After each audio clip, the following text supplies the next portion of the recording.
The champagne glass shattered against marble. Elara Vance didn't flinch. She never did anymore. Around her, laughter erupted like gunfire as wine soaked into her borrowed dress. 3 years of this. 3 years of being nothing. But when Ronan Draven's hand closed around her wrist and pulled her from the crowd, when his voice cut through the chaos with 2 words that would destroy her old life forever, "You're mine," everything changed. This is the story of how an invisible girl became unforgettable. Stay until the end. Hit that like button. Comment what city you're watching from. I want to see how far this story travels. The Blackwood estate smelled like money and cruelty. Elara had learned to recognize both. Money had a particular scent: imported tobacco, aged leather, perfume that cost more than she'd seen in 6 months. Cruelty was harder to define but easier to feel. It lived in the curl of a lip, the deliberate turn of a shoulder, the way conversations died when she entered a room. She stood near the wall, exactly where she always stood. Not too close to the refreshment table, that suggested presumption. Not too far from the crowd, that looked like sulking. The wall was neutral territory. The wall was safe. "Did you see what she's wearing?" The voice carried. They always did. Elara didn't turn. "Is that the same dress from the Merino gathering?" Another voice, dripping with false concern. "Poor thing probably can't afford anything else." Elara's fingers tightened around her glass. The same dress. Yes, she'd spent 4 hours last week scrubbing the hem where someone had accidentally stepped on it. The stain hadn't fully come out, so she'd repositioned the sash to hide it. "I heard she's living off the Hastings charity now, ever since her uncle's estate went under." "Charity?" A laugh, sharp, practiced. More like pity. Her uncle's estate hadn't gone under. He'd drunk it away, then died quietly in his study with a pistol and unpaid debts. The only thing he'd left her was his name, not even his real name, just the one he'd bought when he married into minor gentry, and a reputation for being associated with failure. She took a sip of champagne. It was good champagne. Probably cost more than her dress. Definitely cost more than her dinner last week. "Elara." Mrs. Hastings appeared beside her like a well-dressed ghost. The woman who'd taken her in after the funeral. The woman who reminded her daily that gratitude was a debt that could never be fully repaid. "Yes, ma'am?" "Meredith is looking for someone to help with the gift arrangements in the back parlor." Mrs. Hastings' smile didn't reach her eyes. It never did. "I told her you'd be delighted to assist." Translation: "You're making the real guests uncomfortable.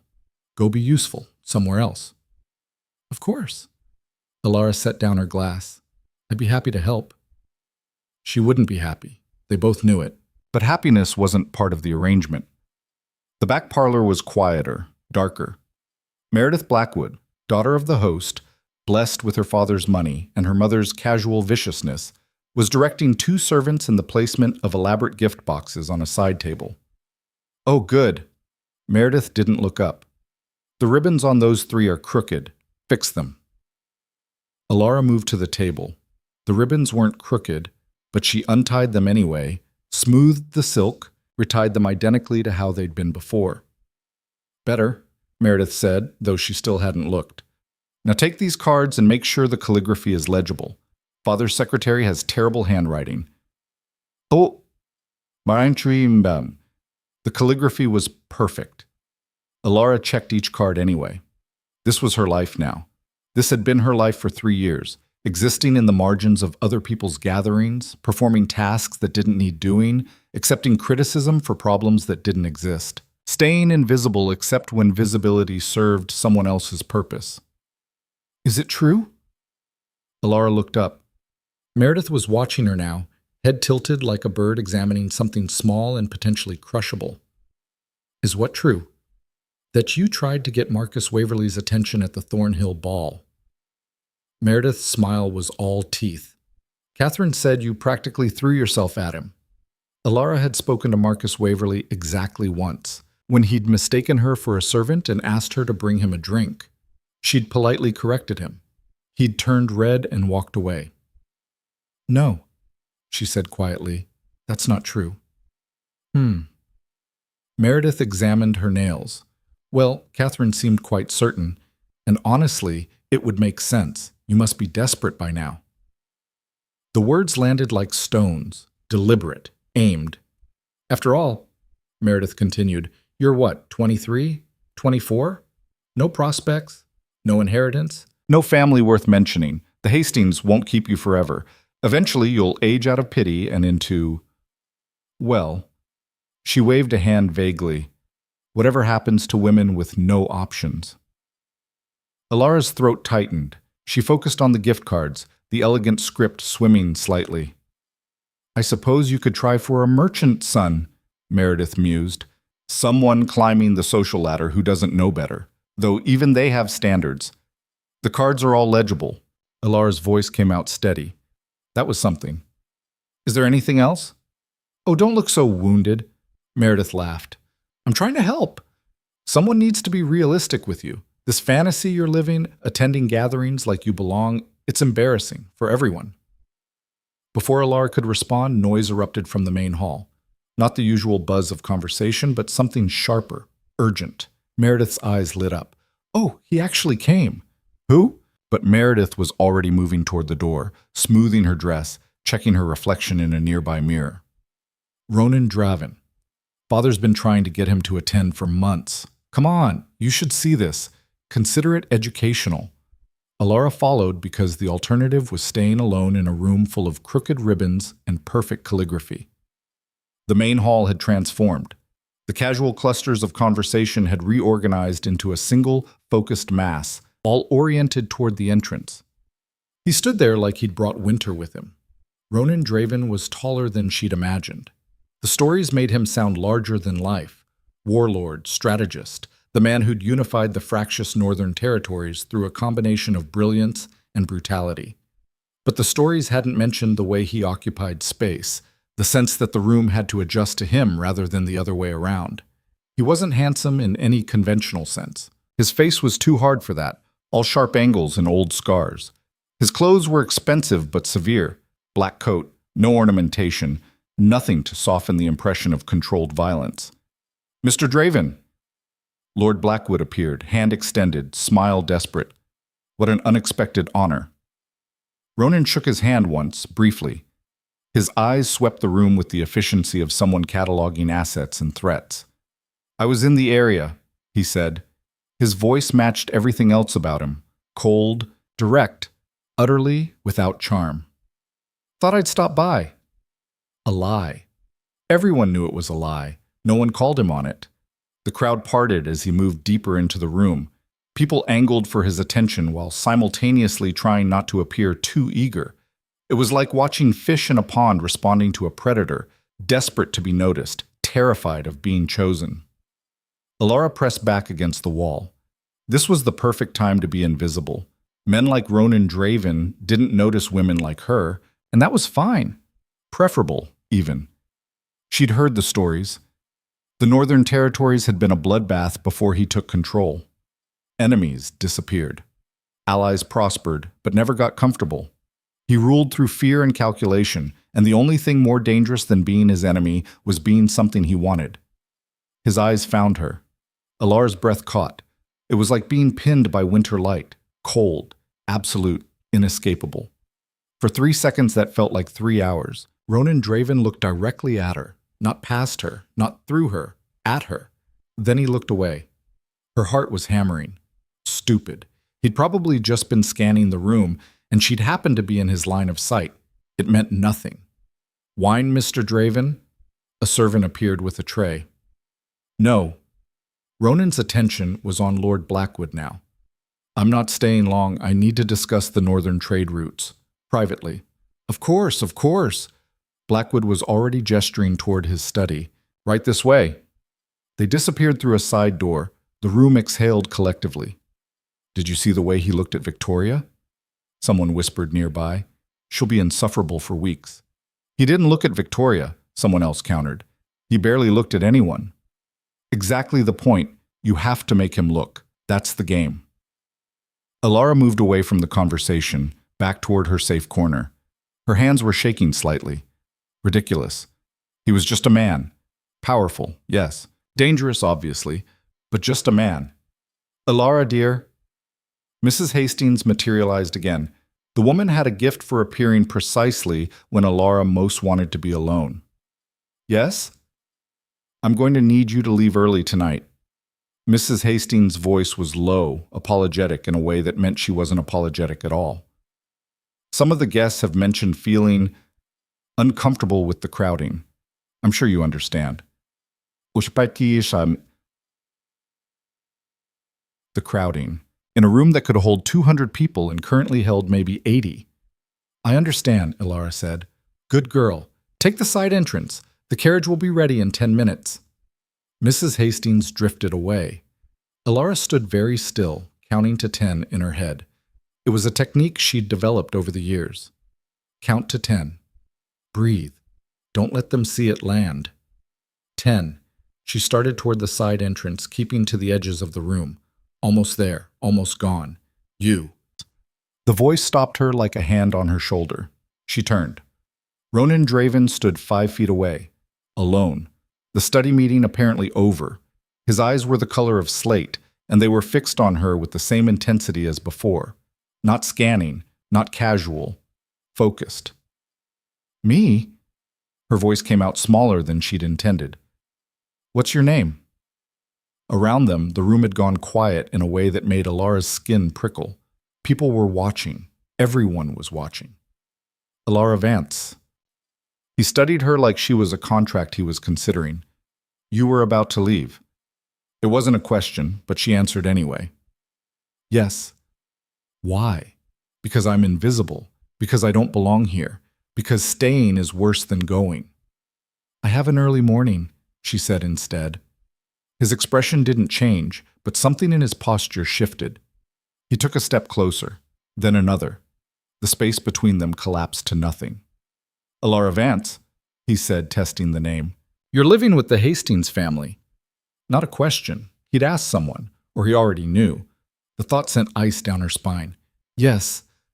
And before that? Does it matter? The words were out before she could stop them. Horror flooded through her immediately. You didn't talk to men like Ronan Draven that way. You didn't question them. You didn't... He smiled. It wasn't a warm smile, but it wasn't cruel either. No, he said. It doesn't matter. Not to me. Around them, Elara could feel the attention crystallizing into something sharp and dangerous. Meredith was staring with her mouth slightly open. Mrs. Hastings looked like she'd swallowed glass. Victoria Cornwall, the woman everyone said Ronan should marry, had gone very pale. I'm going to make this simple, Ronan said. His voice was quiet, meant only for her, but in the silence of the room it carried. You're going to stay close to me tonight. You're going to smile when spoken to, respond when addressed, and ignore anyone who tries to make you uncomfortable. Can you do that? Elara's mind was racing. This was a trap. Had to be. Men like him didn't protect women like her. They used them, broke them, discarded them. Why? The question escaped before logic could stop it. His eyes narrowed. For a moment she thought she'd gone too far. Then, because I'm tired of watching you get erased, he said. And because when I walked in tonight, you were the only person in this room who didn't look at me like I was an opportunity or a threat. You looked at me like I was just another problem you'd have to survive. He extended his hand. So, are you going to survive this, or are you going to run? Elara looked at his hand, at his face, at the room full of people who'd spent 3 years teaching her exactly how small she was.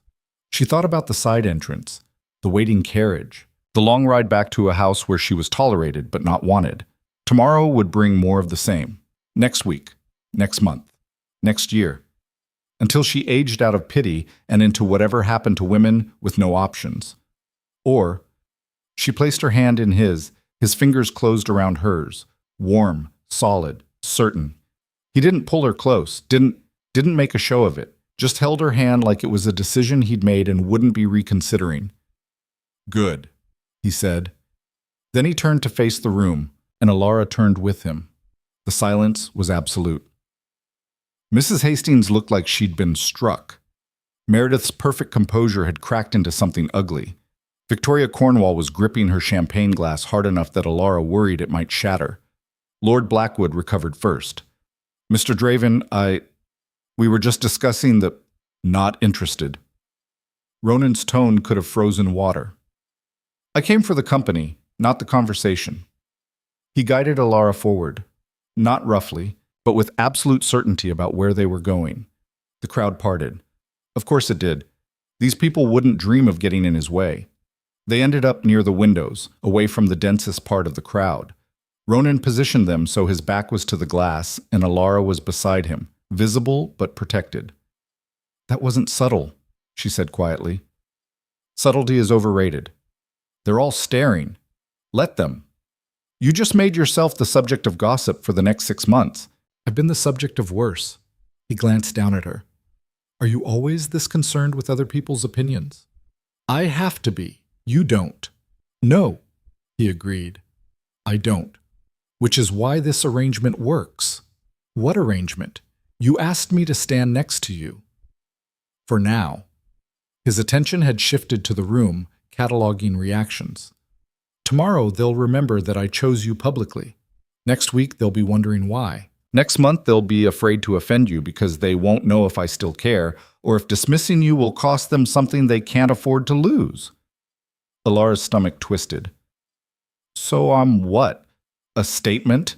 A power play? You're a person who's been treated like furniture for too long. His voice was matter-of-fact. I'm giving you an alternative. Take it or don't. And what do you get out of this? He looked at her then, really looked at her. Honestly, I'm not entirely sure yet, but I've learned to trust my instincts about people. And my instincts say you're significantly more interesting than anyone in this room gives you credit for. Before she could respond, Marcus Waverly approached, the man who'd mistaken her for a servant. He looked nervous. Mr. Draven, I don't believe we've been formally introduced. Marcus Waverly, of the Waverly Shipping Concern. Ronan's expression didn't change. I know who you are. Waverly's smile flickered. Ah, good. Excellent. I was hoping we might discuss… No. What? I'm not interested in discussing business with you. Ronan's tone was pleasant. His eyes were not. I'm occupied. Waverly's gaze slid to Elara, then away quickly, like looking at her might burn him. Of course. My apologies for the interruption, miss. Vance, Elara said. Recognition flickered across his face, then embarrassment. He remembered their previous encounter. Good. Miss Vance? Yes. Of course. He backed away with the kind of awkward half-bow people use when they're not sure of protocol. Excuse me. Ronan watched him retreat. Friend of yours? He thought I was a servant once, and now he thinks you're something else entirely. There was dark amusement in his voice. Watch how quickly his memory revises that first meeting. I don't care what he thinks. Yes, you do. You care what all of them think. You've had to. He shifted slightly, angling them away from another approaching couple. But starting now, that changes. Starting now, they care what I think, and I think you're exactly where you should be. The evening continued in the same surreal pattern. People approached. Ronan dismissed most of them. The few he acknowledged retreated to brief, cold conversations that made clear his attention was elsewhere. Elara stood beside him, increasingly aware that every minute she spent in his orbit was another minute she could never take back. This was dangerous. Not physically, she didn't fear he'd hurt her, but socially, professionally, every other way that mattered. When this ended, because it would end, arrangements like this always ended, she'd be left with the aftermath. The questions, the assumptions, the permanent mark of having been chosen and then discarded by Ronan Draven. But right now, in this moment, she wasn't invisible. Right now, people were looking at her and wondering, calculating, reassessing. Right now, she existed. You're thinking too hard, Ronan said. I'm thinking appropriately for the situation. Which is what exactly? That this is going to cost me something eventually. Everything costs something. He turned to face her fully. The question is whether the price is worth paying. And is it? I don't know yet. Ask me tomorrow. Tomorrow. The word felt like a promise and a threat. Lord Blackwood appeared again, more persistent this time. Mr. Draven, I really must insist we continue our earlier discussion about the trade routes. The northern passes will still be there next week. Ronan's voice had gone cold again. Right now, I'm occupied. Yes, but surely Miss Vance wouldn't mind if I mind. The temperature in Ronan's voice dropped 20 degrees. When I say I'm occupied, I'm not inviting negotiation. I'm stating a fact. Blackwood's face reddened. Of course. My apologies. I didn't mean to. You meant exactly what you implied. That my time with Miss Vance is less valuable than your business concerns. Ronan's smile was razor sharp. Consider this a correction of that assumption. The older man retreated, nearly stumbling over his own feet. Elara's hands were shaking again. You didn't have to do that. Yes, I did. He's going to be furious. He's going to be careful. There's a difference. Ronan glanced at her. You're shaking. I'm fine. You're not fine. You're terrified. Of me, of this situation, of what happens next. His voice softened slightly. I'm not going to hurt you, Elara. Everyone hurts everyone eventually. Probably true, but I prefer to be deliberate about it. He checked his watch. It's late. I should go. And you should go with me. Her heart stopped. What? Not like that. Impatience flickered across his face. I have a carriage waiting. It will take you wherever you need to go. But if you walk out of here alone after everything that just happened, they'll spin it as abandonment. If you leave with me, it's a choice. Where would I go? The Hastings residence, presumably. They're going to have questions. Let them question. He offered his arm. Ready? No, she wasn't ready. She'd never be ready for this. She took his arm anyway. The walk to the entrance was the longest of her life. Every eye in the room tracked them. Conversations died in their wake. By tomorrow morning, every household in the city would know that Ronan Draven had publicly claimed Elara Vance, a nobody, an orphan, a charity case, as something worth his attention. The carriage was exactly as she'd expected. Black, expensive, maintained with military precision. A driver waited at attention. Ronan handed her inside, then followed. The door closed. The interior was dark leather and deadly quiet. The Hastings estate, he told the driver through the communication panel. The carriage lurched into motion. Elara sat rigid, hands folded in her lap. Ronan sat across from her, relaxed in a way that suggested he did this kind of thing regularly. Maybe he did. You can breathe, you see, he said. I am breathing. Technically. He was watching her with that same assessing look. Ask your questions. You have plenty. Why did you really do that tonight? I told you. No, you gave me a reason. I'm asking for the real one. His smile was brief, approving. The real reason is that I'm tired of watching power concentrate in the hands of people who inherited it and have no idea what to do with it. You're Mrs. Hastings, the Blackwoods, all of them. They're playing at importance while the actual work of running territories and managing resources falls to people like me. I don't see what that has to do with me. You survive in their world without their advantages. That requires intelligence, resilience, the kind of skills that matter more than bloodlines. He leaned forward slightly. And selfishly, I'm curious. I want to see what happens when someone like you has actual power behind them instead of constantly fighting for scraps. So this is an experiment. Everything is an experiment until it proves itself otherwise. The carriage slowed. They'd reached the Hastings estate faster than she'd expected. Or maybe time had just folded strangely. Tomorrow, Ronan said as the driver opened the door, someone will deliver a dress to this address. Wear it to the Ashford gathering tomorrow night. I'll meet you there. I wasn't invited to the Ashford gathering.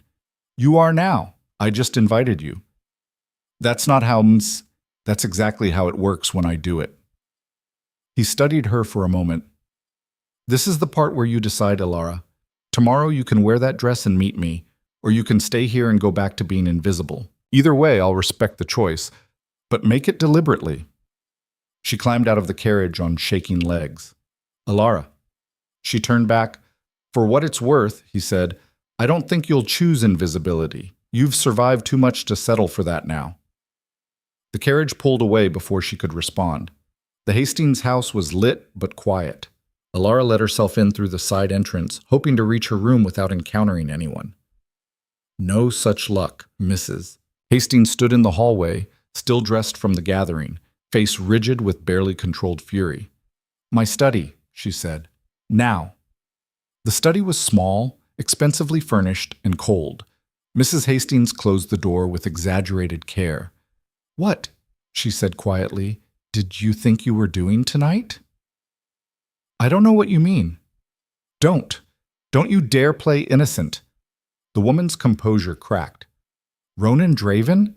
You attached yourself to Ronan Draven?" "I didn't attach myself to anyone. He approached me, and you should have declined politely and removed yourself from the situation." "He asked me to stay." "So?" Mrs. Hastings was pacing now. "You could have made an excuse. You could have— Do you have any idea what you've done? The gossip that's going to follow this? The assumptions people will make?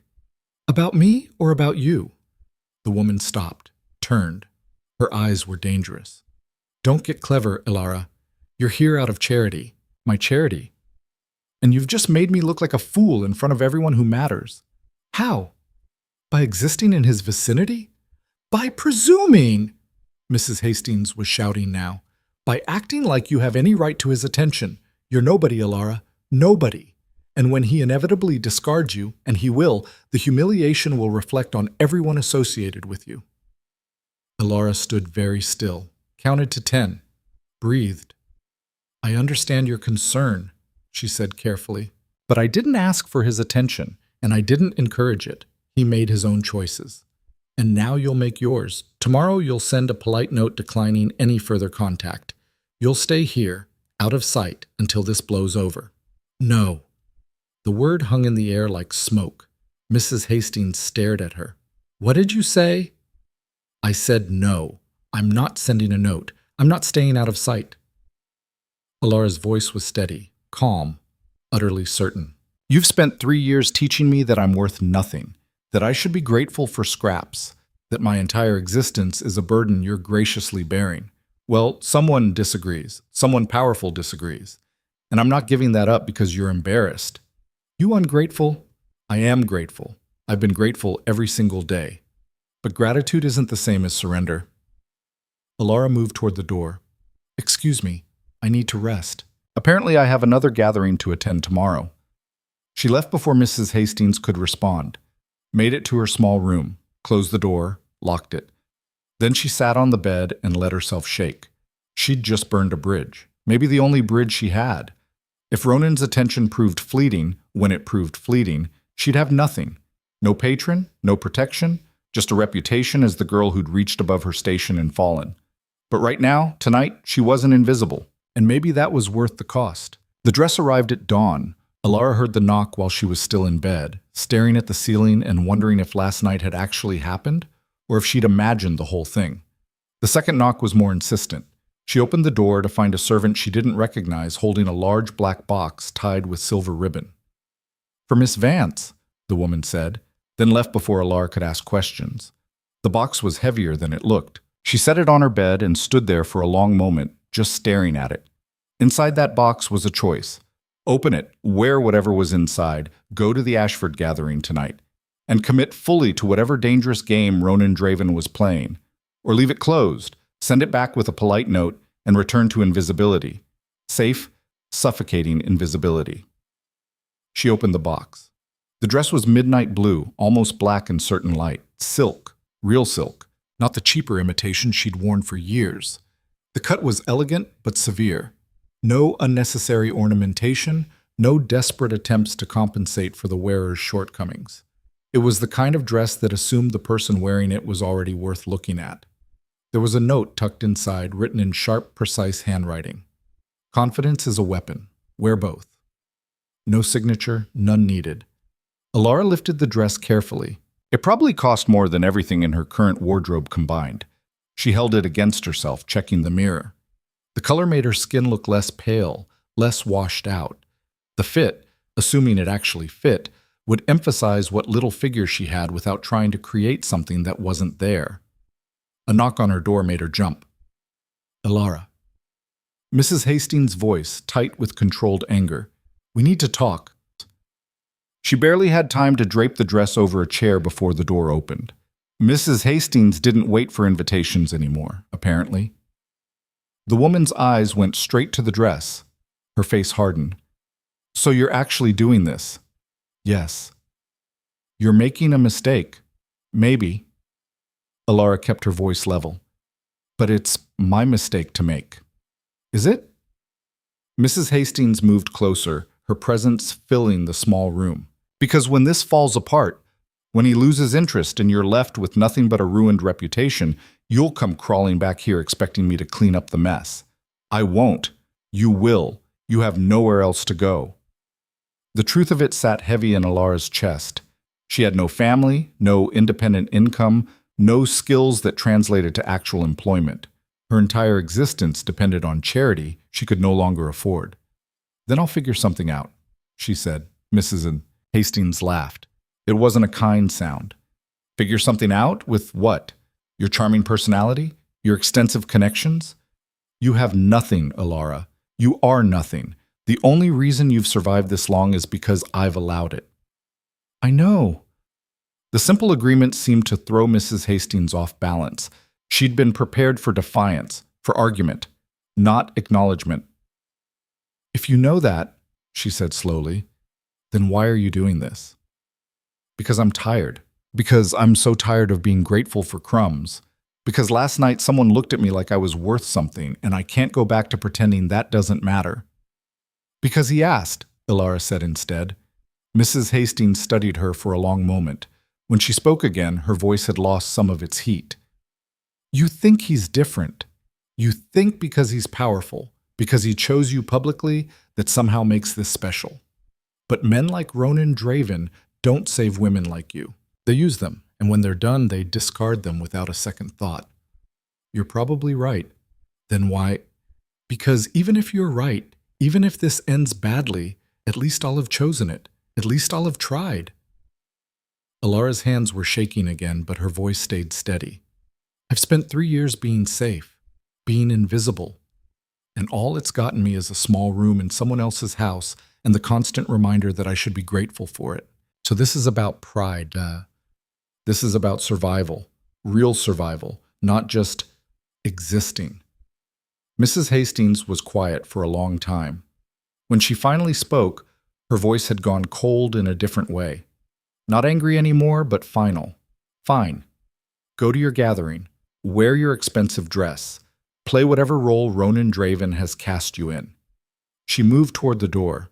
"But when this ends, don't come back here. I've tolerated your presence out of obligation to your uncle's memory. That obligation ends the moment you walk out that door tonight."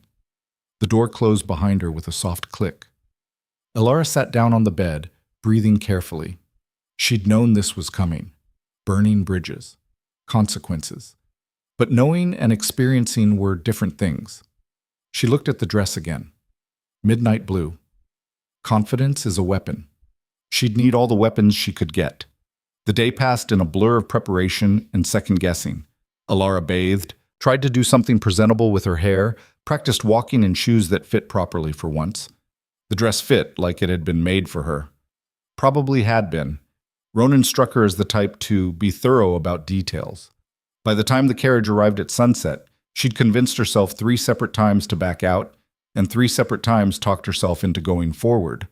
The driver who'd brought the dress returned for her, professional and silent. The Ashford estate made the Blackwood gathering look restrained by comparison. Carriages lined the drive. Light spilled from every window. Music drifted through the evening air. A string quartet, probably costing more per hour than Elara had seen in a month. She almost told the driver to turn around. But then she thought about Mrs. Hastings' face, about the small room she could never return to, about 3 years of being invisible. She climbed out of the carriage. The entrance hall was chaos, carefully disguised as elegance. People clustered in groups, drinks in hand, conversations flowing with practiced ease. Elara recognized most of them. These were the same people who'd spent years looking through her like she was made of glass. They weren't looking through her now. Heads turned as she entered. Conversations stuttered. The midnight blue dress drew eyes like a magnet, and she could feel the calculations happening behind those stares.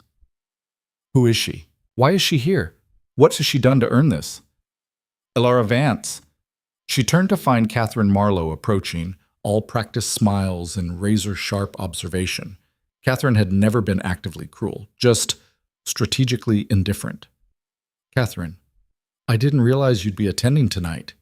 The smile didn't waver, but the eyes were working overtime. That's a beautiful dress. Translation. How did you afford that dress? Who gave it to you? What did you do to earn it? Thank you. Is it true? Catherine lowered her voice conspiratorially. About you and Ronan Draven? Is what true? Don't be coy. Everyone's talking about last night, the way he claimed you, publicly. She leaned closer. What's he like? In private, I mean. Elara's stomach twisted. This was starting already. The assumptions, the implications. I wouldn't know, she said carefully. We barely spoke. Catherine's expression flickered. Disappointment, skepticism. Something else Elara couldn't identify. Well, I'm sure you'll have plenty of opportunities to get to know him better. She drifted away before Elara could respond, already whispering to another cluster of women. This was a mistake. This was absolutely a mistake. Elara should leave now before... There you are! Ronan materialized beside her like he'd been waiting. Probably had been. He was dressed the same as last night, severe black, no ornamentation, nothing soft or approachable about him. I was beginning to think you'd changed your mind, he said. I considered it. But you came anyway. His eyes traveled over the dress briefly, assessing. Good choice. You chose it. I chose the dress. You chose to wear it. There's a difference. He offered his arm. Ready? For what? To make them reconsider everything they think they know about power. His smile was sharp. Stay close. Don't apologize, don't explain. Just exist like you belong here. I don't belong here. Not yet, but you will. He guided her forward into the crowd. Watch how this works. What followed was a masterclass in controlled intimidation. Ronan moved through the gathering like winter cutting through autumn, cold, inevitable, impossible to ignore. People approached with business propositions, social invitations, barely disguised attempts to curry favor. He dismissed most of them with brutal efficiency. But whenever someone tried to speak to him without acknowledging Elara first, the conversation ended immediately. Mr. Draven, I've been hoping to discuss... Have you met Miss Vance? The pattern repeated. Again and again, each time forcing whoever had approached to look at her, speak to her, acknowledge her existence before they could get what they wanted from him. You're making them uncomfortable, Elara murmured after the fifth such encounter. Good. Comfortable people don't change their assumptions. They're going to hate me. Some of them already do. The rest will adjust or become irrelevant. He steered them toward the refreshment table. Wine? I probably shouldn't. Why not? Because I need to stay sharp. Because one wrong word tonight could destroy me. Because I'm terrified I'll say something stupid and prove everyone right about me. Because I'm not used to it, she said instead. Then get used to it. Part of belonging is acting like you belong. He handed her a glass anyway. Small sips, slow. Don't finish it unless you want another one. Lord Ashford himself approached next, older, broader, with the kind of confidence that came from inherited wealth and unquestioned authority. Draven, good to see you. His eyes slid to Elara, cataloging and dismissing in the same glance. And you've brought company. Elara Vance, Ronan said. She'll be attending most gatherings with me from now on. Ashford's eyebrows rose. Will she? Yes. The single word carried weight. Ashford's expression shifted, recalculating. Miss Vance, welcome to my home. Any friend of Ronan's is welcome here. The pause before friend was deliberate, pointed. Thank you, Elara said. Her voice came out steadier than she felt. Ashford lingered, clearly waiting for more information. Ronan offered none. Eventually, the older man excused himself, confusion written across his face. He thinks we're sleeping together, Elara said quietly. Everyone thinks we're sleeping together. Let them. Ronan's tone was matter of fact. Their assumptions are easier than explanations. But we're not. I know that. You know that. What they think doesn't matter unless you let it. Before she could respond, Meredith Blackwood appeared with two other women Elara vaguely recognized. All three wore expressions of calculated concern. Elara. Meredith's smile was poisonous. What a surprise seeing you here. I thought you were still staying with the Hastings. I am. Was. Whatever. Oh, because Catherine mentioned you arrived alone, in quite the impressive carriage. Her eyes traveled over the dress. And that's definitely not something from your usual selections. The other women tittered. Elara's face burned. It was a gift, she said. I'm sure it was. Meredith's implication hung in the air like smoke. How generous, though I suppose gifts like that come with certain expectations. Ronan had been speaking with someone else, but his attention snapped back instantly. The temperature around them dropped. Expectations? His voice could have cut glass. Meredith's confidence wavered. I didn't mean, yes, you did. You meant exactly what you implied. He moved closer, and Meredith actually took a step back. Let me be clear. Elara is here because I invited her. What she wears, where she stays, who she associates with, none of that is your concern. Are we understood? Are we understood? Yes. Yes, of course. I apologize if I... Don't apologize to me. Apologize to her. The silence that followed was excruciating. Meredith's face had gone red, then white. Her friends looked ready to bolt. Every person within earshot had stopped talking to watch this unfold. I apologize, Elara, Meredith said finally. The words sounded like they'd been pulled out with pliers. I didn't mean to offend. Yes, you did, Elara said. The words came out before she could stop them. But I accept your apology anyway. Meredith's eyes widened, then narrowed. Then she turned and walked away, her friends scrambling after her. Ronan was looking at Elara with something that might have been approval. That was reckless. You literally just forced her to apologize to me in front of everyone. I thought reckless was the point. Reckless with purpose. There's a difference. But he was almost smiling. You're learning. The evening continued in the same pattern. Uncomfortable encounters, forced acknowledgments, Ronan's brutal efficiency in making people see her whether they wanted to or not. By the time they'd been there 2 hours, Elara's face hurt from maintaining composure. Then Victoria Cornwall arrived. The room's energy shifted immediately. Victoria was everything Elara wasn't. Wealthy, connected, beautiful in the way society magazines praised. Her family owned half the shipping routes between the northern and southern territories. Her engagement to some foreign diplomat had recently fallen through, and everyone had assumed Ronan would be her next target. She walked directly to them. Ronan. Her voice was warm, familiar. I was hoping you'd be here. Victoria. I heard the most interesting rumor about you. Her eyes flicked to Elara, dismissive. Something about making unusual choices lately. Not unusual, deliberate.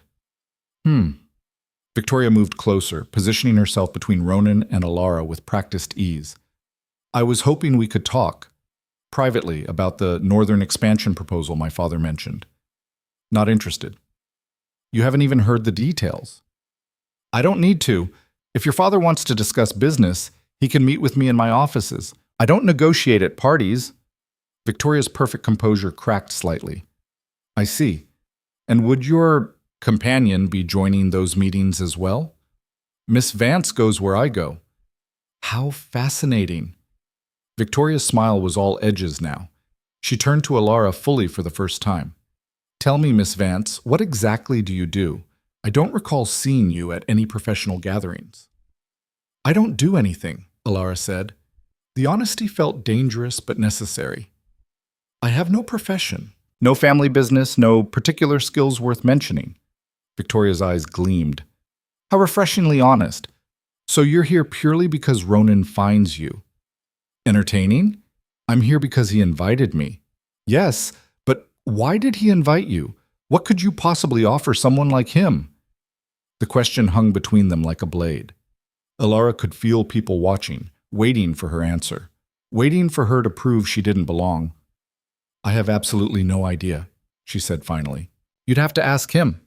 Victoria turned to Ronan expectantly. She's interesting, he said simply. More interesting than most people I meet, including you. The insult landed like a slap. Victoria's face went rigid. I see. Well, I hope your interest holds. These things tend to be rather fleeting. She walked away with her head high, but her hands were shaking. That was cruel, Elara said quietly. That was necessary. She needed to understand where things stand. And where do they stand? Ronan looked at her directly. That depends. Are you planning to run? I burned my bridges. I don't have anywhere to run to. That's not an answer. Elara took a breath. Around them, the party continued. People drank and laughed and made deals. None of them knew that her entire future was balancing on the edge of whatever she said next. No, she said, I'm not running. Good, because this is about to get significantly more complicated. Before she could ask what he meant, a commotion erupted near the entrance. Elara turned to see Mrs. Hastings pushing through the crowd, her face flushed with anger and something that looked like panic. There you are. The woman's voice cut through the ambient noise. Elara, we need to leave. Now. Every instinct Elara had developed over 3 years screamed at her to obey, to apologize, to follow. She stayed exactly where she was. I'm not leaving, she said. Mrs. Hastings stopped short, shocked. Excuse me? I said I'm not leaving. You made it clear this morning that I'm no longer welcome in your home, so I'm staying here. Don't be ridiculous. You can't just... Mrs. Hastings seemed to realize they had an audience. She lowered her voice. Elara, please. Don't make this worse than it already is. Worse for who? For both of us. People are talking. They're saying terrible things about you, about your reputation, about... She glanced at Ronan, then away quickly. Please, just come home. We can discuss this privately. There's nothing to discuss. You told me not to come back. I'm not coming back. Mrs. Hastings' composure crumbled completely. You stupid girl. You have no idea what you're doing, no idea what kind of man he is or what he wants from you. Actually, Ronan said, his voice cutting through the tension like a knife. She has a fairly clear idea, clearer than most people in this room. Mrs. Hastings turned on him. This is your fault. You filled her head with nonsense about power and belonging when you know perfectly well that what? That she's beneath me? That she should be grateful for scraps? That her entire worth is measured by other people's charity? His expression was arctic. I know exactly what I'm doing, Mrs. Hastings, and more importantly, so does she. She's making a mistake. Possibly, but it's her mistake to make. He looked at Elara. Unless you've changed your mind. This was it. Last chance. She could apologize to Mrs. Hastings, leave with her, return to that small room, and 3 more years of invisibility. Safe, controlled, suffocating. Or she could step off the cliff and hope Ronan meant what he'd implied about catching her. I haven't changed my mind, Elara said. Mrs. Hastings' face went through several emotions too quickly to catalog. Fine, destroy yourself if that's what you want. But don't expect sympathy when he's done with you and you're left with nothing. She turned and left, her exit only slightly undermined by the tears Elara could see starting to form. The room had gone silent. Everyone was staring. This was beyond scandal now. This was open warfare against every social rule that governed their world. Well, Ronan said quietly, that's done it. You're officially committed now. Elara's hands were shaking so badly she had to set down her wine glass. What do I do now? Now we leave. Together. In my carriage. Very publicly. And tomorrow morning, when half the city is gossiping about where you spent the night, you'll move into one of my properties and we'll start teaching you how to actually use the power you just claimed. I didn't claim any power. I just burned the only bridge I had. You claimed everything when you chose me over her, whether you realize it yet or not. He offered his arm. Ready? No, she'd never be ready. This was insane, reckless. the kind of decision that ruined lives. She took his arm. They walked through the silent crowd toward the exit. People parted automatically. Elara kept her head up, her back straight, her expression neutral. Inside, she was screaming. The carriage was waiting. Ronan handed her inside, then followed. The door closed. The driver moved them into motion. Only then did Elara let herself collapse slightly against the seat. That, she said, was the most terrifying thing I've ever done. It gets easier. Does it? No, but you get better at hiding the fear. He was watching her carefully. You understand there's no going back now. Everyone in that room will have a version of tonight's event circulating by morning. Half will say I've ruined you. The other half will say you're using me. Either way, you're finished in polite society unless you can prove them wrong. And how do I do that? By being undeniable. By becoming so competent, so valuable, so clearly powerful that they have to acknowledge you whether they like it or not. He leaned forward. I wasn't lying earlier. I am curious about what you're capable of when you're not constantly fighting for basic respect. But that curiosity only goes so far. If you're going to survive this, you need to be more than interesting. You need to be useful. The words should have stung. Instead, they felt like honesty, which was somehow more valuable. What do you need me to do? His smile was sharp and approving. First, survive the next week. Society is going to come after you hard. Rumors, sabotage, direct attacks on your character. You're going to need to learn how to fight back without looking desperate, how to hold power without apology, how to make people respect you even when they hate you. That sounds impossible. It is impossible for most people, but you've survived 3 years of systematic erasure and come out the other side still fighting. That suggests you're capable of more than you think. He pulled a folded paper from his coat. This is the address of a townhouse in the East Quarter. It's yours as of tomorrow. Small staff, basic security, enough legitimacy to establish residence without looking like you're living off my direct charity. Elara took the paper with numb fingers. Why are you doing this? I told you. No, really. Why? You could have any woman in that room. Women with connections, wealth, status, women who could actually help you politically. Why choose me? What do you actually get out of this? Ronan was quiet for a long moment. When he spoke, his voice had lost some of its edge. Everyone in that room wants something from me. Territory, influence, protection. They smile and scheme and calculate every word because to them, I'm a resource to be exploited. You're the first person in years who's looked at me and seen just a problem to survive. Not an opportunity, not a threat, just another difficult situation to navigate. He met her eyes. That's rare, valuable, worth protecting. Until it's not. Until it's not, he agreed, but I'm betting on it being worth the investment. The carriage slowed. They'd reached a district Elara vaguely recognized, not the wealthiest part of the city, but respectable, safe. Ronan opened the door and stepped out, then helped her down. The townhouse was narrow but well-maintained, light visible in the windows. The staff knows you're coming, he said. Housekeeper, cook, 2 maids. They're discreet and loyal. Tomorrow we'll start on strategy. Tonight, just rest. You've earned it. Elara looked at the townhouse, then back at him. What if I fail? What if I can't become what you need me to be? Then you fail, and we figure out what comes next. His expression softened slightly. But I don't think you will. You're stronger than you know, Elara Vance. Tonight proved that. He climbed back into the carriage and was gone before she could respond. Elara stood on the street, alone, staring at a townhouse that was apparently hers now. Tomorrow the rumors would start. The attacks.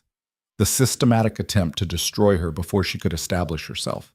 But tonight, she had a home that wasn't dependent on someone else's charity. She had a dress that fit properly. She had a powerful man's protection and the terrifying knowledge that she'd have to earn it. She walked up the steps and knocked. The door opened immediately. A middle-aged woman with kind eyes and capable hands smiled at her. Miss Vance, we've been expecting you. Please come in. Let's get you settled. Elara stepped across the threshold. Behind her, the door closed on her old life. Ahead, everything was uncertain and dangerous and possibly catastrophic. She'd never felt more alive. The housekeeper's name was Margaret, and she asked no questions. That first night, she simply showed Elara to a bedroom twice the size of her old room, helped her out of the midnight blue dress, and brought tea without being asked. When Elara finally crawled into bed, real sheets, soft mattress, no draft from a poorly sealed window, she expected to lie awake for hours processing everything that had happened. She was asleep in minutes. Morning came with weak sunlight and the smell of fresh bread. Elara woke disoriented, forgetting for a moment where she was. Then reality settled back in like cold water. The townhouse, Ronan's protection, Mrs. Hastings' fury, the entire city probably discussing her ruin over breakfast. She dressed in one of her old day dresses. The midnight blue gown felt too bold for daylight and went downstairs. Margaret had breakfast waiting in a small dining room that looked out onto a modest garden. "Mr. Draven sent a note," Margaret said, placing an envelope beside Elara's plate. "Said you'd want to read it before eating." The handwriting was the same as yesterday's note. Sharp, economical. "Carriage arrives at noon. Dress for conflict, not comfort. We have work to do." Elara set down the note. "Margaret, can I ask you something?" "Of course, miss." "How long have you worked for Mr. Draven?" 6 years come autumn." Margaret poured tea with steady hands. "He's a good employer, fair, expects competence but doesn't ask the impossible." "What does he usually ask?" Margaret's expression didn't change, but something shifted in her eyes. Loyalty, discretion, the ability to handle difficult situations without panic. She paused. "He doesn't usually provide housing for young ladies, if that's what you're wondering." "It is." "Then I'll say this. Mr. Draven doesn't waste resources on lost causes. If he's invested in you, it's because he sees something worth investing in. Whether you prove him right or wrong is entirely up to you." The words sat heavy through breakfast. Elara picked at bread and cheese, her stomach too tight for real eating. By the time the carriage arrived at noon, she'd changed into her most severe dress, dark gray, high collar, nothing decorative or apologetic about it. The driver who'd brought her last night opened the carriage door without comment. Inside, Ronan was reading through a stack of papers, making notes in the margins. "Good," he said without looking up. "You're on time. Can you read contracts?" "What?" "Legal contracts. Can you read them and identify problematic language?" I don't know. I've never tried." He handed her a document. "Try now. We have 20 minutes before we arrive. Tell me what stands out as questionable." Elara took the papers with shaking hands. The language was dense, full of technical terms and nested clauses. She forced herself to slow down, to actually process what she was reading instead of just skimming. "This section here," she said finally, pointing to a paragraph near the middle. "It says payment is due upon completion of services rendered, but it doesn't define what constitutes completion. Someone could argue the services are never actually finished." Ronan glanced at where she was pointing. "Good. What else?" "This part about dispute resolution. It specifies arbitration but doesn't name the arbitrator or the process for choosing one. Whoever wrote this could stack the deck in their favor." "Excellent." He took the document back. "You have instincts for this. We'll develop them." "Why? What does reading contracts have to do with surviving society's attacks?" "Everything. Power isn't just social performance. It's knowing how systems work and where they're vulnerable. The people trying to destroy you will use rumors and reputation. You'll fight back by being indispensable in ways they can't undermine." He set aside his papers. "Today you're meeting with 3 of my business associates. Small deals, nothing critical. You're going to sit in the meetings, take notes, and identify weaknesses in their proposals. I'll look ridiculous. I don't know anything about business. You know about survival, same principles, different arena." The carriage slowed. "We're here. Remember, you're not there to be decorative. You're there to be useful. Act like it."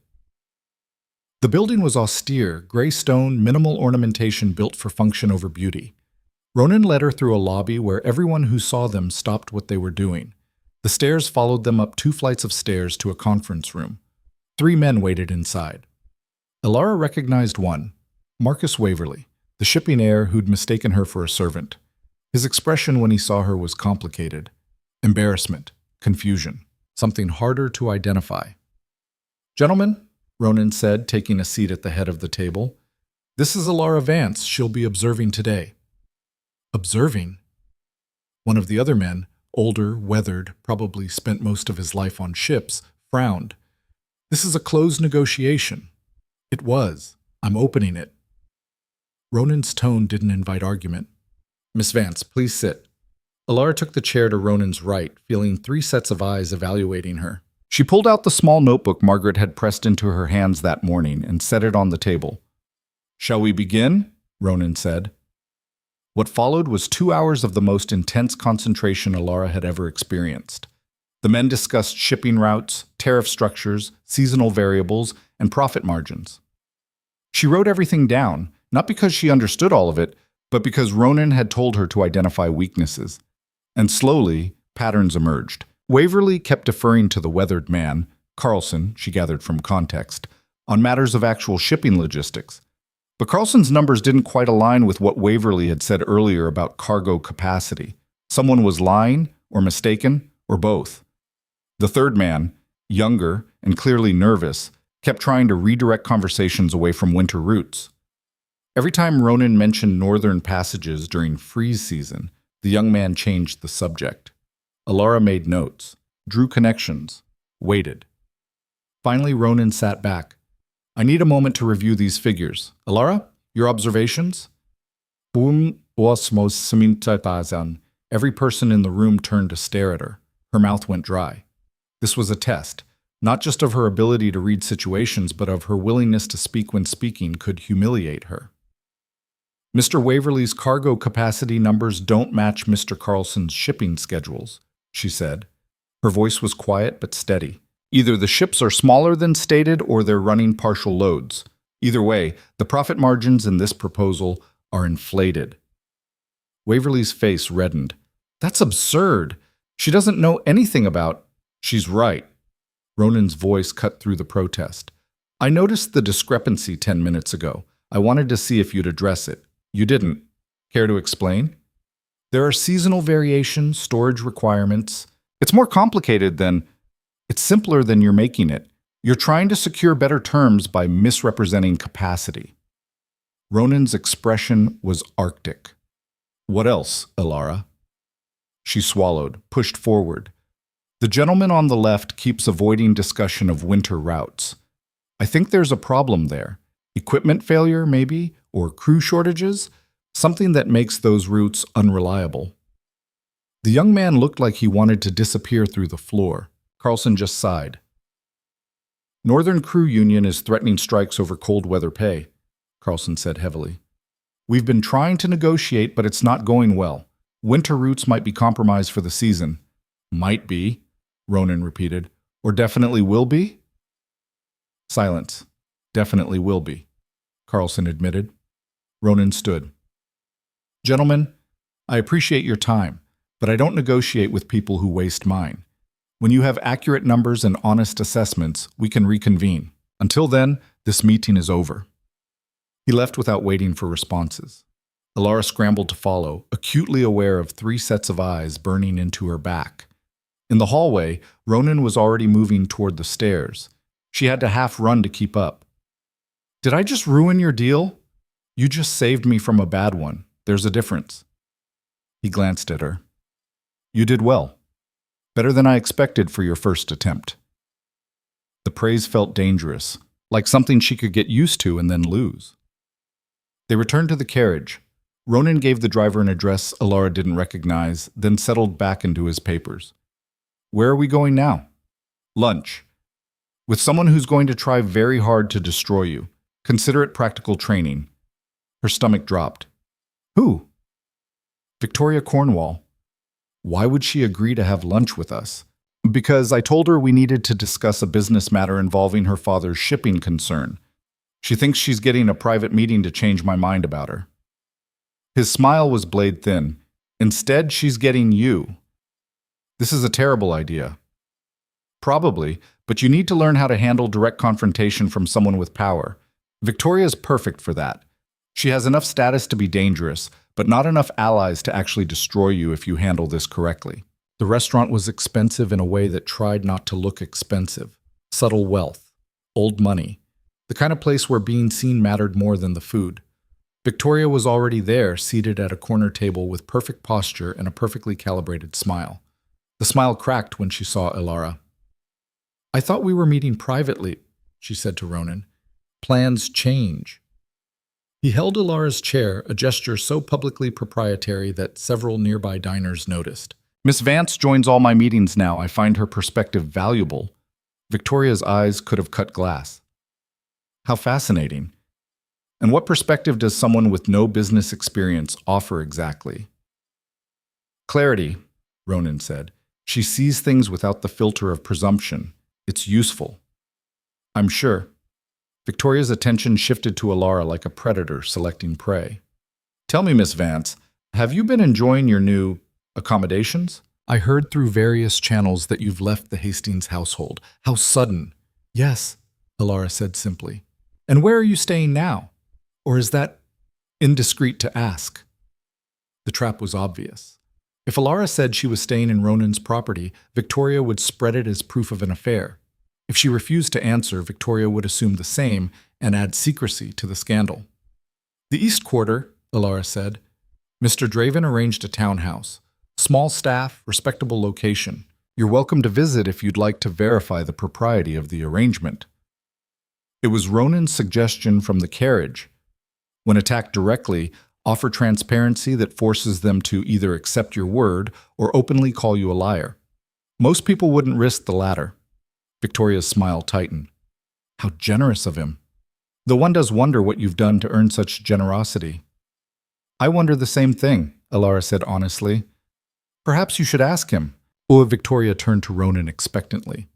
"She's useful," he said. "We've established that. Was there actually a business matter you wanted to discuss, Victoria? Or was this lunch just an excuse to interrogate Elara about her living arrangements?" 2 spots of color appeared on Victoria's cheeks.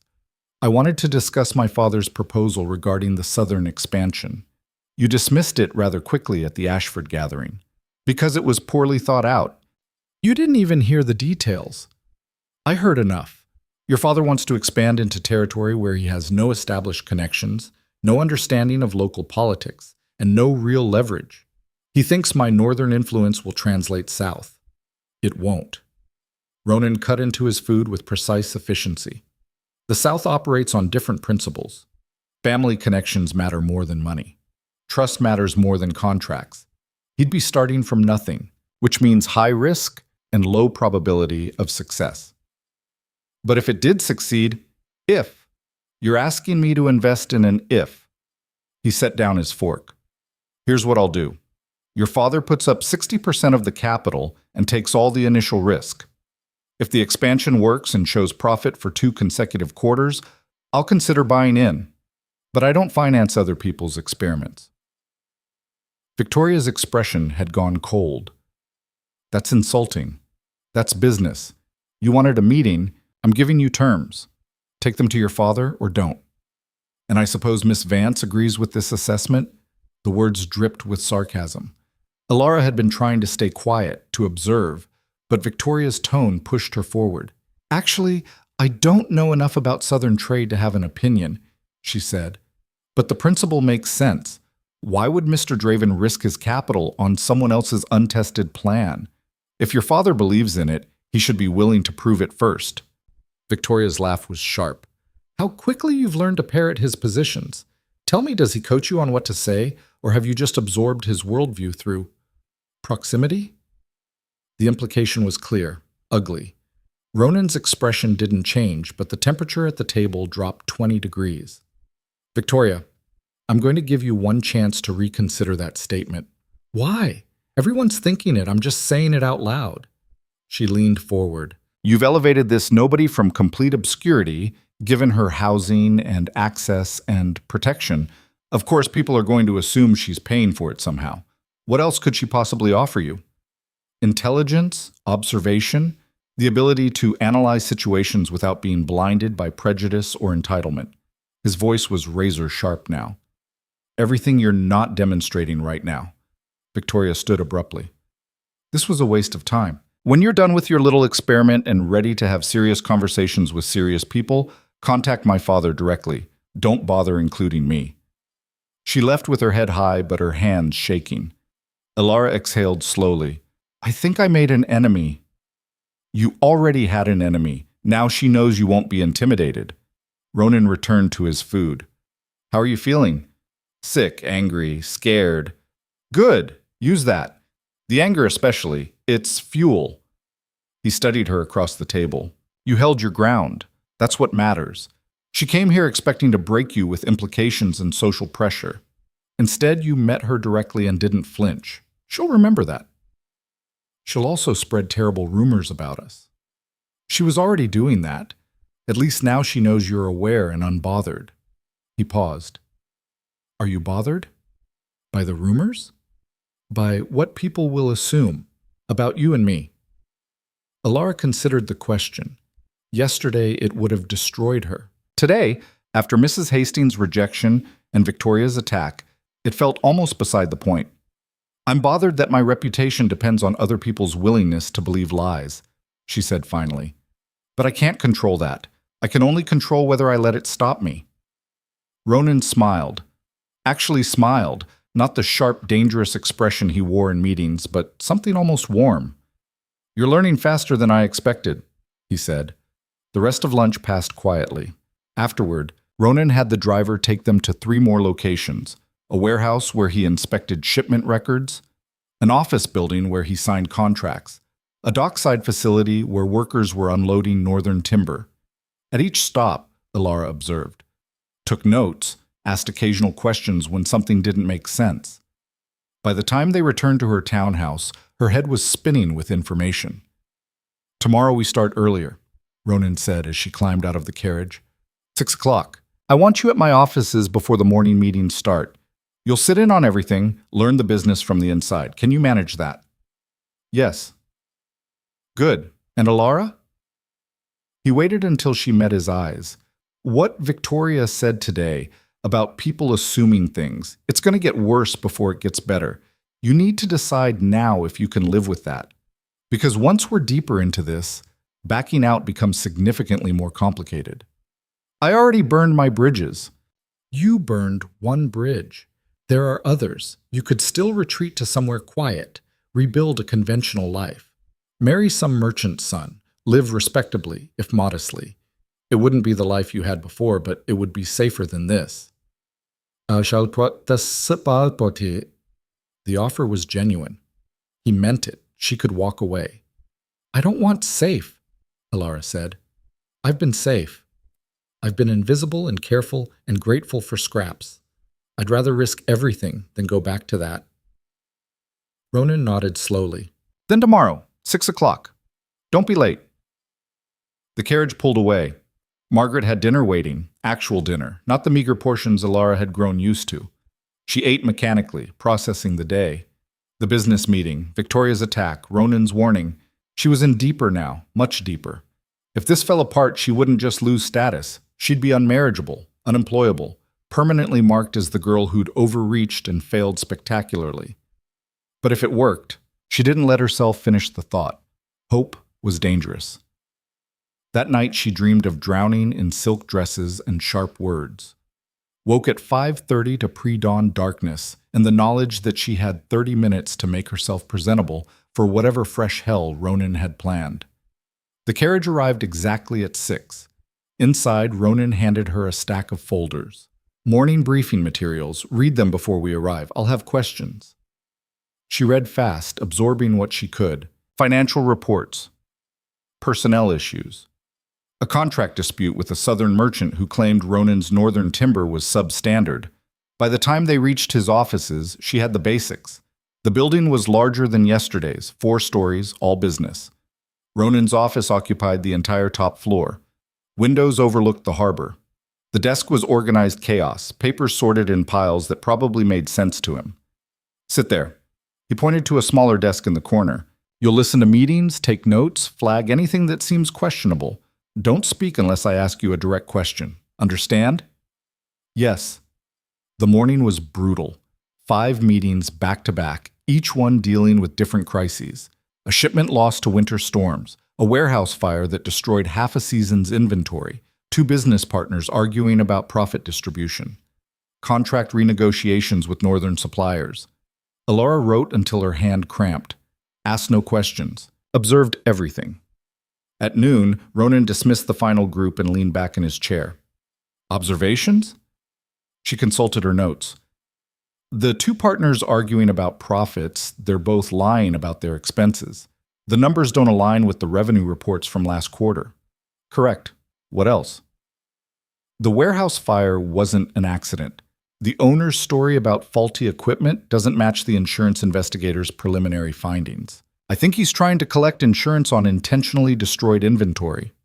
Ronan's eyebrows rose. You got that from the conversation? From what he didn't say. He kept deflecting when you asked about specific items that were lost, like he couldn't remember because he wasn't expecting questions about details. Excellent. I'll have someone investigate. He stood, stretching. Lunch. Then we have a problem to solve. What kind of problem? The kind involving you directly. Her stomach twisted. What happened? Meredith Blackwood is hosting a gathering tomorrow night. Very exclusive, very high profile. Everyone who matters will be there. He pulled an envelope from his desk. She specifically requested that you not be invited. So I won't go, that's fine. It's not fine. If you let her exclude you now, others will follow her lead. You'll be systematically cut out of every significant social event until you're invisible again. He handed her the envelope. Which is why we're going anyway. Elara opened it. An invitation, beautifully printed. Her name in elegant script. How did you... I told Lord Blackwood that if you weren't invited, I wouldn't attend. He overruled his daughter. Ronan's smile was sharp. Meredith is going to be furious. She'll make the evening as uncomfortable for you as possible. You need to be ready. Ready how? By being so competent, so valuable, so clearly operating on a different level than her petty games that her attacks look childish by comparison. He pulled out another folder. Tomorrow you're going to help me close a deal with the largest textile merchant in the Southern Territories. He's been resistant to working with northern suppliers. You're going to help me change his mind. I don't know anything about textiles. You know about reading people, about finding weaknesses, about identifying what someone wants and showing them how to get it. He set the folder in front of her. Tonight you study this. Tomorrow we execute. And tomorrow night, at Meredith's gathering, you'll walk in as someone who just helped facilitate a major trade agreement. Let her try to diminish that. Elara stared at the folder. What if I fail? Then we adjust. But you won't fail. You're too stubborn. That night she barely slept. The textile merchant's file was dense. Years of correspondence, failed negotiations, detailed requirements. By dawn, she had most of it memorized. The meeting was scheduled for 10 o'clock at a neutral location, a consulting firm's conference room, expensive and deliberately nondescript. The merchant, Roland Ashworth, arrived precisely on time with two assistants and an expression of deep skepticism. Mr. Draven. His handshake with Ronan was perfunctory. I'll be honest, I'm here as a courtesy. I don't see how this negotiation will differ from our previous unsuccessful attempts. It will differ because the terms are different. Ronan gestured to the table. Please sit. Ashworth's eyes landed on Elara. And this is Elara Vance, my associate. She'll be facilitating today's discussion. Facilitating? Ashworth's tone suggested he found this amusing. Very well. They sat. Elara's hands were shaking under the table, but she kept her voice level. Mr. Ashworth, you've rejected northern suppliers previously because of concerns about quality consistency, correct? Among other issues, yes. And those concerns stem from the fact that northern timber and materials vary by season and source. You can't guarantee your clients consistent product if your suppliers can't guarantee consistent materials. Exactly. Which is why I work exclusively with Southern, but Southern suppliers have their own consistency problems. Different issue. They're vulnerable to drought cycles and political instability that disrupt production. Elara pulled out a map she'd prepared that morning. Mr. Draven's northern network spans multiple territories with different growing seasons. By coordinating shipments from varied sources, we can provide material consistency that single-source suppliers can't match. Ashworth leaned forward, interested despite himself.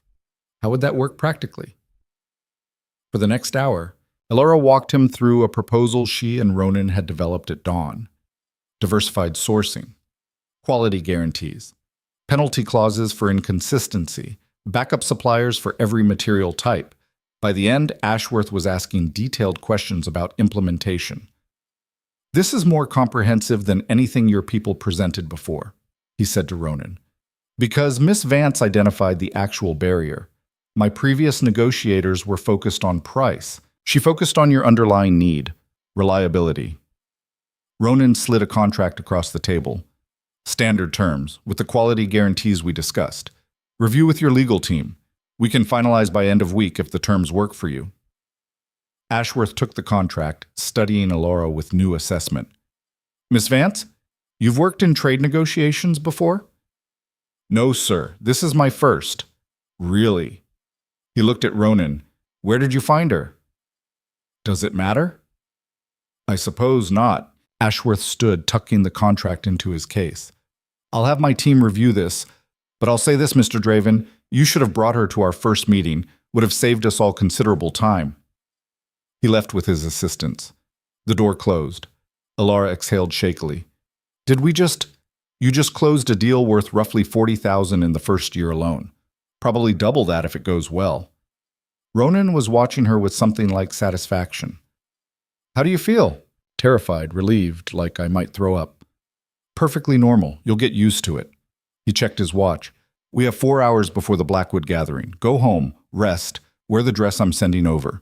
Tonight you walk in there as someone who just proved her value in concrete terms. Remember that when Meredith tries to make you feel small." The dress that arrived was deep emerald green, more elaborate than the midnight blue. Elara put it on with Margaret's help, her stomach a knot of anxiety. The carriage ride to the Blackwood estate felt like traveling toward execution. Ronan was quiet, reviewing papers. Finally, he looked up. "Stop spiraling. You've already won. You just don't know it yet." "How have I won? I haven't even arrived." "Because you're arriving as my business partner on a day when we closed a significant deal. Meredith wanted to exclude you because you're nobody.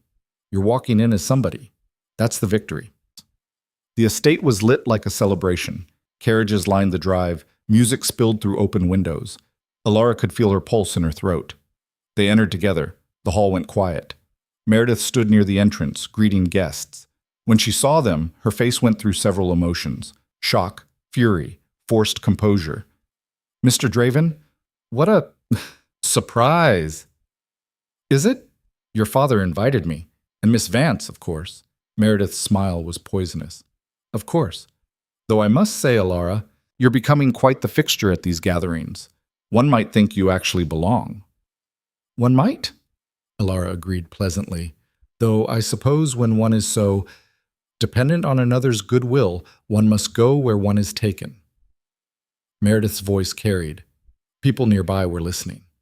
"It must be exhausting, constantly proving your worth. Never quite certain if you'll still be welcome tomorrow." Ronan's voice cut through like ice. "Speaking of worth, Meredith, how is your father's shipping venture progressing? Still hemorrhaging money, or has that stabilized?" Meredith's face went white. "That's a private family matter." "Is it?" "Because I heard he's seeking investors to cover losses from poorly planned expansion. 40,000 in losses this quarter alone, if the reports are accurate." He smiled pleasantly. "Perhaps instead of worrying about who attends your gatherings, you should worry about whether your family can afford to keep hosting them." The silence was absolute. Meredith looked like she'd been struck. "That was cruel," Elara murmured as they moved away. "That was necessary. She attacked you publicly. I responded in kind." He guided her toward the main gathering room. She'll think twice before trying again. The rest of the evening was a blur of hostile stares and forced conversations. But something had shifted. People were cautious around her now, uncertain. She wasn't just Ronan's curiosity anymore. She was someone who'd helped close real deals, someone with actual function beyond decoration.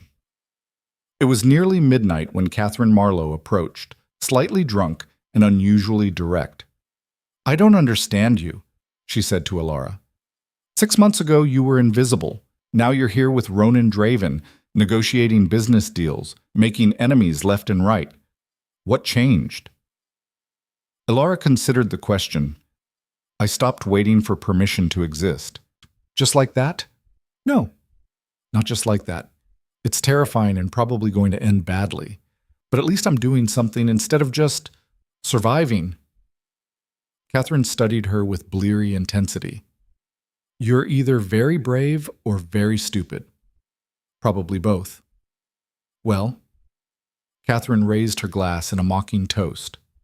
Good luck. You'll need it. She drifted away. Elara found Ronan near the windows, deep in conversation with Lord Blackwood. She started to retreat, but Ronan caught her eye and gestured her over. Elara, Lord Blackwood was just asking about the Ashworth negotiation. Would you mind explaining how we structured the quality guarantees? It was a test. He wanted to see if she could perform under pressure, explain complex terms to someone who might use that information against them later. She explained it, clearly, concisely, demonstrating competence without revealing anything proprietary. Lord Blackwood nodded slowly. Impressive. You've learned quickly, Miss Vance. I've had good instruction. Clearly. He glanced at Ronan. I may have misjudged this situation. I thought you were indulging a whim. I see now you were making an investment. I don't make whims, Ronan said flatly. They left shortly after. In the carriage, Elara finally allowed herself to slump against the seat. You did well. Ronan's voice was quiet. Better than well. You held your ground, demonstrated value, and made them reconsider their assumptions. That's all we needed. Meredith looked like she wanted to kill me. Probably, but she can't touch you now, not without looking petty and desperate. He paused. Tomorrow we have another challenge. Bigger, more dangerous. What is it? There's a council meeting, Northern Territory leadership. They're voting on trade policy that will affect everything we've built. I need you there. Why? I don't know anything about territorial politics. You know how to read people, how to spot inconsistencies, how to identify when someone's lying or hiding something. His expression was serious. These men have been playing power games for decades. They're good at it. But you have an advantage. You're new, unknown, unexpected. They won't guard themselves around you the way they do around me. You want me to spy. I want you to observe and report what you see. There's a difference. Not much of one. No, he agreed. But it's the difference between staying relevant and becoming a liability. Choose. The carriage stopped outside her townhouse. Elara sat very still, processing. If I do this, if I help you with territorial politics, I'm not just your business associate anymore. I'm complicit in whatever you're building. You've been complicit since you took my hand at the Blackwood gathering. His voice was matter-of-fact. This just makes it official. Elara climbed out of the carriage on shaking legs, turned back. Tomorrow. What time? 8 o'clock, council chambers. Dress conservatively. These men don't respond well to anything they consider inappropriate. He paused. And Elara? At tomorrow's meeting, there will be people who want me dead. Politically, financially, possibly literally. Stay close. Trust no one. And if something feels wrong, you tell me immediately. Understood? Understood. The carriage pulled away. Elara stood on the street, staring at her townhouse. Inside was safety, warmth. Margaret probably had tea waiting, but tomorrow she was walking into a room full of powerful men who might literally want Ronan dead, and she'd agreed to help him navigate it. She'd never been more certain she was going to get herself killed. She didn't sleep that night either. Margaret brought tea at dawn and found Elara already dressed, staring at files Ronan had sent over about the council members. 12 men, 12 different agendas, 12 potential threats. You look terrible, miss, Margaret said bluntly. I feel worse. Eat something anyway. Can't think on an empty stomach. Elara forced down bread and cheese while memorizing names. Councillor Garrett owned mining interests, opposed any trade policy that favored shipping. Councillor Thorne, old money, traditional, hated anyone from common backgrounds. Councillor Bremen, young, ambitious, probably looking to replace Ronan as the dominant northern power. The carriage arrived at 7:30. Inside, Ronan was reviewing the same files. Questions? He asked without looking up. What am I actually looking for? Patterns. Who's aligned with whom? Who's lying about their positions? Who's been bought? He set down his papers. These men have been colleagues for years. They know each other's tells. But you're new. They won't guard themselves around you the way they do around me. Because they don't think I matter. Exactly. Use that. The council chambers were older than any building Elara had seen. Stone construction, high ceilings, windows designed for defense rather than light. Guards flanked the entrance. Inside, the main chamber was arranged in a circle. 12 chairs for counselors, observation benches along the walls. Ronan led her to a bench near the front. Sit, watch, take notes if it helps you remember. Don't react to anything you hear. Even if it's dangerous, especially then. The counselors arrived in clusters. Some ignored Elara completely, others stared with barely concealed hostility. Counselor Thorne, elderly, imperious, stopped directly in front of her. Draven, what is this? This is Miss Vance. She's observing today's proceedings. Observing? Thorne's voice dripped contempt. We don't allow spectators at council meetings, particularly not companions. The implication was clear, ugly. Miss Vance is my business associate, Ronan said coldly. She has clearance to attend. If you have concerns about protocol, take them up with the council charter. Section 7, paragraph 3. Observers are permitted at the discretion of sitting members. Thorne's face reddened. This is highly irregular. So is attempting to exclude someone based on personal prejudice rather than actual regulation. Would you like to continue this discussion publicly, or shall we proceed with today's agenda? Thorne stalked away. The meeting began with procedural matters, minutes from last session, budget approvals, minor disputes. Elara wrote everything down, watching body language more than listening to words. Counselor Bremen kept glancing at Ronan with barely concealed calculation.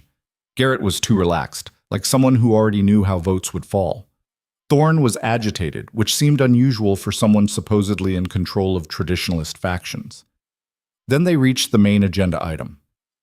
Proposal 17, the council secretary announced. Revision of Northern trade tariff structures. What followed was the most Byzantine political maneuvering Elara had ever witnessed. The proposal looked simple on paper, reduce tariffs on certain goods to encourage Southern trade. But every counselor had amendments, modifications, exceptions that would benefit their specific interests. Ronan spoke little, mostly asking pointed questions that exposed contradictions in others' positions. But Elara noticed something the others seemed to miss. Every time Bremen suggested an amendment, Garrett supported it immediately, too immediately, like they'd coordinated beforehand. She made a note. The debate stretched past noon. Someone called for recess. The counselors dispersed to private conversations in corners. Observations? Ronan asked quietly. Bremen and Garrett are working together. Every amendment Bremen proposes, Garrett supports without discussion. They're coordinating. Good. What else? Thorne keeps looking at his pocket watch, like he's waiting for something, or someone. Ronan's expression sharpened. Show me. Elara pointed subtly. Thorne was standing with two other counselors, checking his watch again, glancing toward the entrance. That's not good, Ronan murmured. He's expecting someone, probably someone who's going to shift the vote. Can they bring in additional counselors mid-session? No, but they can bring in witnesses, expert testimony that might sway undecided members. He stood. Stay here. I need to verify something. He disappeared through a side door. Elara sat very still, acutely aware that she was alone in a room full of men who mostly viewed her as either irrelevant or threatening. Counselor Bremen approached. Up close, he was younger than she'd thought, maybe 35, with a kind of polished confidence that came from never having been told no. Miss Vance, I don't believe we've been properly introduced. Thomas Bremen. Elara Vance.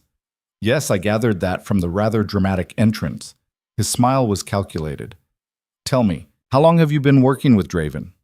Not long. And before that? What was your professional background? The trap was obvious.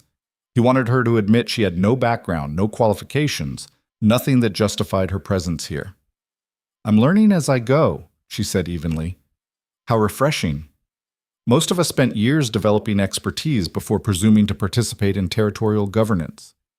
He glanced toward where Ronan had disappeared. "Though I suppose expertise matters less when one has other advantages. If you're implying something, counselor, perhaps you should say it directly." His smile widened. "I'm simply noting that Draven has never brought an associate to council meetings before. One wonders what makes you special, or what you're providing that warrants such unusual access." Elara kept her voice level, though her hands were shaking. "Perhaps he values competence over credentials. Novel concept, I know." Bremen's expression flickered. Surprise, irritation, reassessment. "You have fire, I'll give you that. Let's see if it lasts once you understand what you've actually walked into." He walked away. Elara exhaled slowly. Her heart was hammering. She'd just made another enemy, added him to the growing list. Ronan returned 10 minutes later, his expression dark.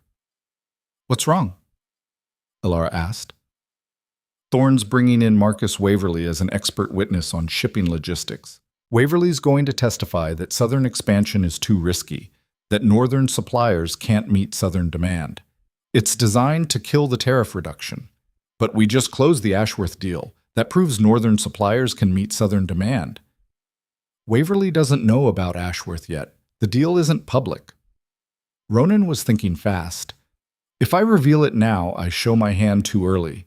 But if I don't, Waverly's testimony might sway enough votes to kill the proposal." "What if I testify?" He looked at her. "What?" "I was there for the Ashworth negotiation. I know the terms, the structure, the guarantees we offered. Let me counter Waverly's testimony. Elara, these men will eat you alive. You have no standing, no expertise they'll recognize." "Exactly. I have nothing to lose. If they dismiss me, we're no worse off than if Waverly testifies unopposed. But if I can make them listen, even for 5 minutes, maybe it's enough to plant doubt." Ronan studied her for a long moment. "This could backfire spectacularly.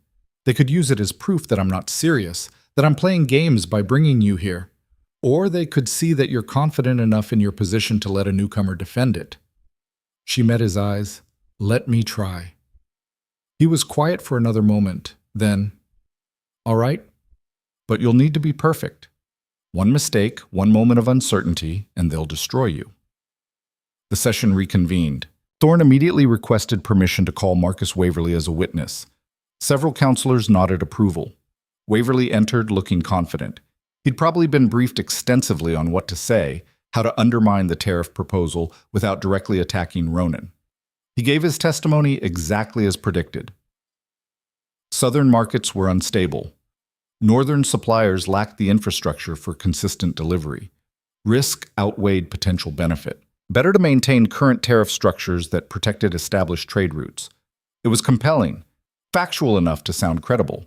Several counselors were nodding. "Thank you, Mr. Waverly," Thorne said with satisfaction. "I believe that clarifies the situation considerably." Ronan stood. "I'd like to call a witness of my own." The chamber went quiet.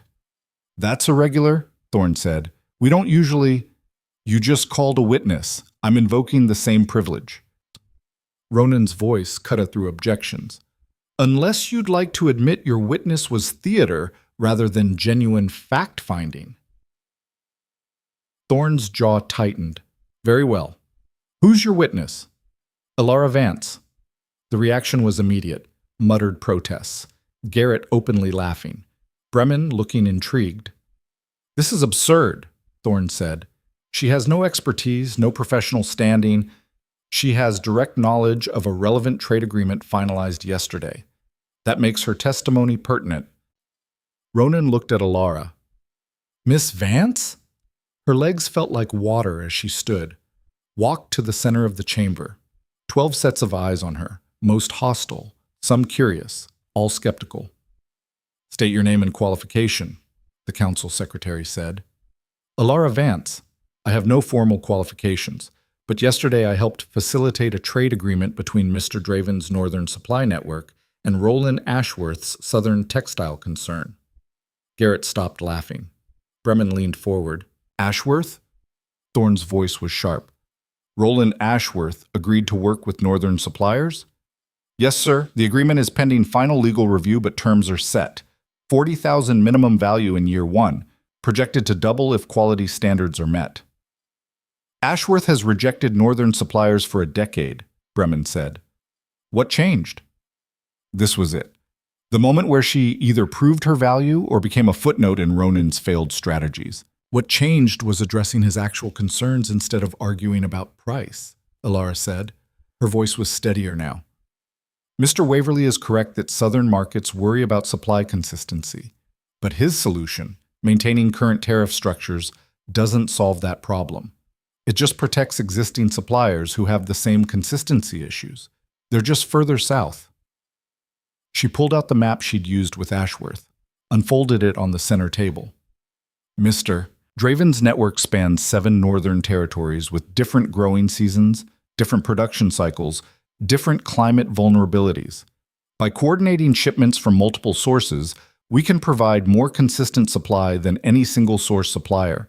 When one territory has crop failure, 3 others compensate. When winter delays one route, alternative routes remain open. That's theoretical, Waverly interjected. In practice, coordinating multiple suppliers creates more complications, not fewer. In practice, we structured contracts with built-in quality guarantees and penalty clauses. If any shipment fails to meet specified standards, replacement materials are provided at no additional cost. If Mr. Draven's network can't maintain consistency, the client can terminate without penalty. She looked directly at Waverly. Your testimony suggested northern suppliers can't compete in southern markets. But you didn't mention that you've never actually tried the diversified approach we're implementing. You've only worked with single-source northern suppliers, which is why you failed. The chamber went very quiet. Waverly's face had gone red. That's an oversimplification of complex market dynamics. Is it? Because Ashworth's concerns were identical to yours. Consistency, reliability, risk mitigation. We addressed all 3 with structural solutions rather than price manipulation. And he agreed. So either Ashworth is a fool, which I doubt, given his success, or your assessment of Northern Suppliers' capabilities is incomplete. Bremen was smiling now, not warmly, but with clear appreciation for the strategy. Thorne tried to regain control. Even assuming this Ashworth agreement is legitimate, one deal doesn't prove systemic viability. It proves the concept works, Elara interrupted. She knew interrupting a counselor was probably grounds for removal, but momentum mattered more than protocol now. One successful implementation that addresses the exact concerns Mr. Waverly raised. If the model works for textiles, it can work for other goods. Which means reducing tariffs to encourage southern expansion isn't risky. It's strategic. And convenient for Draven's financial interests, Garrett added. Of course it benefits Mr. Draven. But it also benefits southern merchants who gain access to diversified northern supply networks. And it benefits this council by increasing trade volume, which increases tariff revenue even at reduced rates. She pulled out numbers she'd calculated last night. Current tariff structure generates approximately $200,000 annually from northern-southern trade. Reduce tariffs by 15% but increase trade volume by 40%, which is conservative given pent-up southern demand. And annual revenue increases to $230,000. You collect more money while encouraging economic growth. The silence now was different, thoughtful rather than hostile. Where did you get those figures? Bremen asked. Trade reports from the last 5 years, cross-referenced with southern market analyses and northern production capacity data. Elara's hands were shaking, but her voice stayed level. I'm not an expert counselor, but I can read reports and do basic mathematics. The numbers support tariff reduction if, and only if, northern suppliers can prove consistency, which the Ashworth Agreement demonstrates is possible. Ronan was watching her with an expression she couldn't quite read. Pride? Surprise? Something else? Thorne looked like he'd swallowed something bitter. This is highly irregular, allowing testimony from someone with no professional standing. You allowed Waverly's testimony, Bremen pointed out. On what grounds do you reject hers? Waverly has decades of experience and a vested interest in maintaining current structures that benefit his family's shipping monopoly. Bremen stood.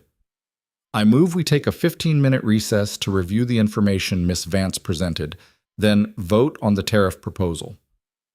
Several counselors seconded. Thorne couldn't object without looking desperate. The chamber emptied for recess. Elara stayed seated, afraid her legs wouldn't support her if she tried to stand. Ronan appeared beside her. That was reckless. Did it work? I don't know yet, but you just made yourself a target for everyone who opposes tariff reduction. He paused. You also just proved you're more than decoration. Bremen's impressed. So is Garrett, though he'll never admit it. Even Thorne looked uncertain by the end. Waverly looked ready to murder me. Waverly looked like someone who just realized he underestimated you. Everyone did. Ronan's voice dropped. Including me. That analysis of revenue projections. When did you prepare that? Last night. I couldn't sleep. You calculated trade volume increases and revenue impacts from 5 years of data in one night? It's just numbers, pattern recognition. She finally looked at him. Was I wrong? About any of it? No, you were right, completely, perfectly right. He was smiling slightly. And you just made yourself indispensable, whether you realize it or not. The session reconvened. The vote was called. The tariff proposal passed. Not unanimously. Thorne and 2 others voted against. But 9-3 was decisive. Bremen approached as the chamber emptied. Miss Vance, that was impressive. Genuinely impressive. Thank you, counselor. I opposed Draven bringing you today. I thought it was a stunt, him flaunting his unconventional choices. He glanced at Ronan. I was wrong. If you're interested in working on the implementation committee for this tariff revision, I'd welcome your participation. It was an olive branch.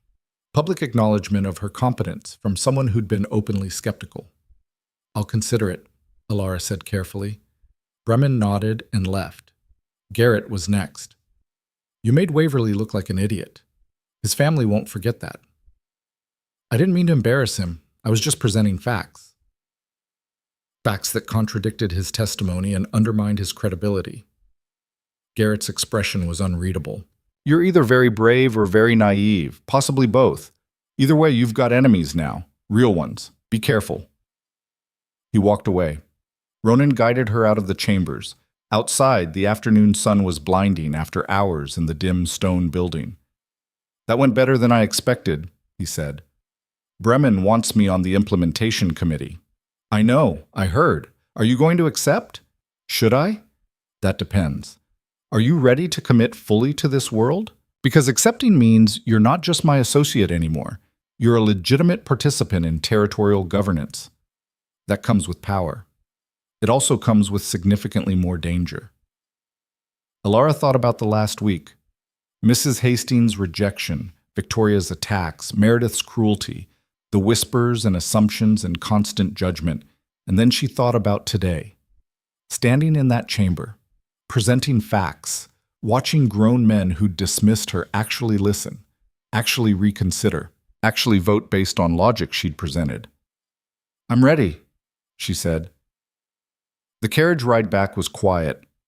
Ronan worked through papers. Elara stared out the window, processing what had just happened. She'd done it. She'd actually proven herself useful in ways that mattered beyond social performance. Bremen had offered her real work. Garrett had acknowledged her as a threat. Even Thorne's hostility had shifted from dismissive to genuinely concerned. They reached her townhouse as evening fell. Margaret was waiting with dinner, something elaborate, like she'd known today would be significant. Tomorrow, Ronan said as Elara climbed out of the carriage, we'll start on implementation strategy. You'll work directly with Bremen's team. It won't be easy. Some of them will resent you, try to undermine you, but you've proven you can handle that. What about you? What are you working on? Securing the supply chains we promised, making sure the Ashworth deal goes through smoothly, dealing with Waverly's family who are probably planning retaliation as we speak. He paused, and protecting you, because after today you're not just associated with my work.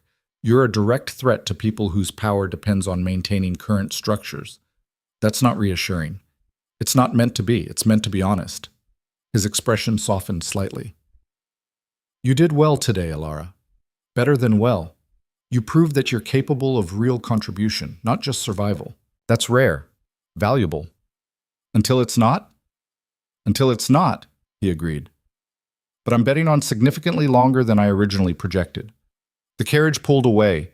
Elara went inside, let Margaret fuss over her, ate dinner without tasting it. That night she slept for 10 hours straight. The next week was chaos. Bremen's implementation committee met daily, arguing over details, procedures, oversight mechanisms. Elara attended every meeting, took detailed notes, offered observations when asked. At first they dismissed her. By the third meeting, they were actively soliciting her input. Miss Vance, what's your read on the enforcement mechanisms? Bremen asked during one particularly contentious session. She consulted her notes. The penalties for contract violations are clear, but the arbitration process isn't. We need to specify who handles disputes, what evidence is required, and what timeline applies. Otherwise, every disagreement becomes protracted legal warfare. Bremen nodded. Draft language for that section. We'll review it tomorrow. It became a pattern. Someone would identify a problem. Elara would research solutions. The committee would debate and refine. Slowly, the implementation framework took shape. But not everyone was pleased with her involvement. One evening, leaving the council chambers late, Elara found Victoria Cornwall waiting by her carriage. We need to talk, Victoria said. I'm tired. Can this wait? No. Victoria's composure was cracking. Do you have any idea what you've done? The people you've offended? Waverley's family is furious. Thorne's traditionalist coalition is organizing against you. Half the southern merchants think you're manipulating Draven for personal gain. I don't care what they think. You should, because they're not just attacking your reputation anymore. They're going after your legitimacy. Victoria pulled out a folded newspaper. Read this. Published this morning. The article was vicious. It questioned Elara's qualifications, implied her relationship with Ronan was inappropriate, suggested she'd fabricated or exaggerated the Ashworth deal. The author was anonymous, but the sources were clearly people who'd been at council meetings. They're trying to destroy you, Victoria said. And they might succeed. 1 scandal rag article today, 3 more tomorrow, a dozen by next week. By the time they're done, no one will take you seriously. Elara's hands tightened on the newspaper. Why are you telling me this? Because... Victoria hesitated. Because I was wrong about you. I thought you were using Ronan.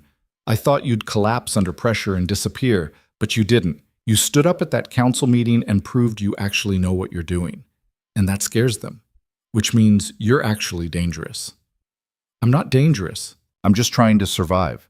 You're past survival now. You're threatening their power structure, and they're going to come at you with everything they have.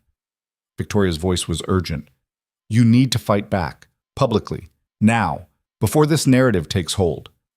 How? Publish your own account, the real story of the Ashworth negotiation, details they can't refute. Make Waverley and his allies look like liars or idiots. Force them onto the defensive. It was good advice. Risky, but good. Why are you helping me? Victoria's smile was bitter. Because I'm tired of watching incompetent men maintain power through intimidation instead of merit. And because if you succeed, you prove that someone without their advantages can still win. That matters.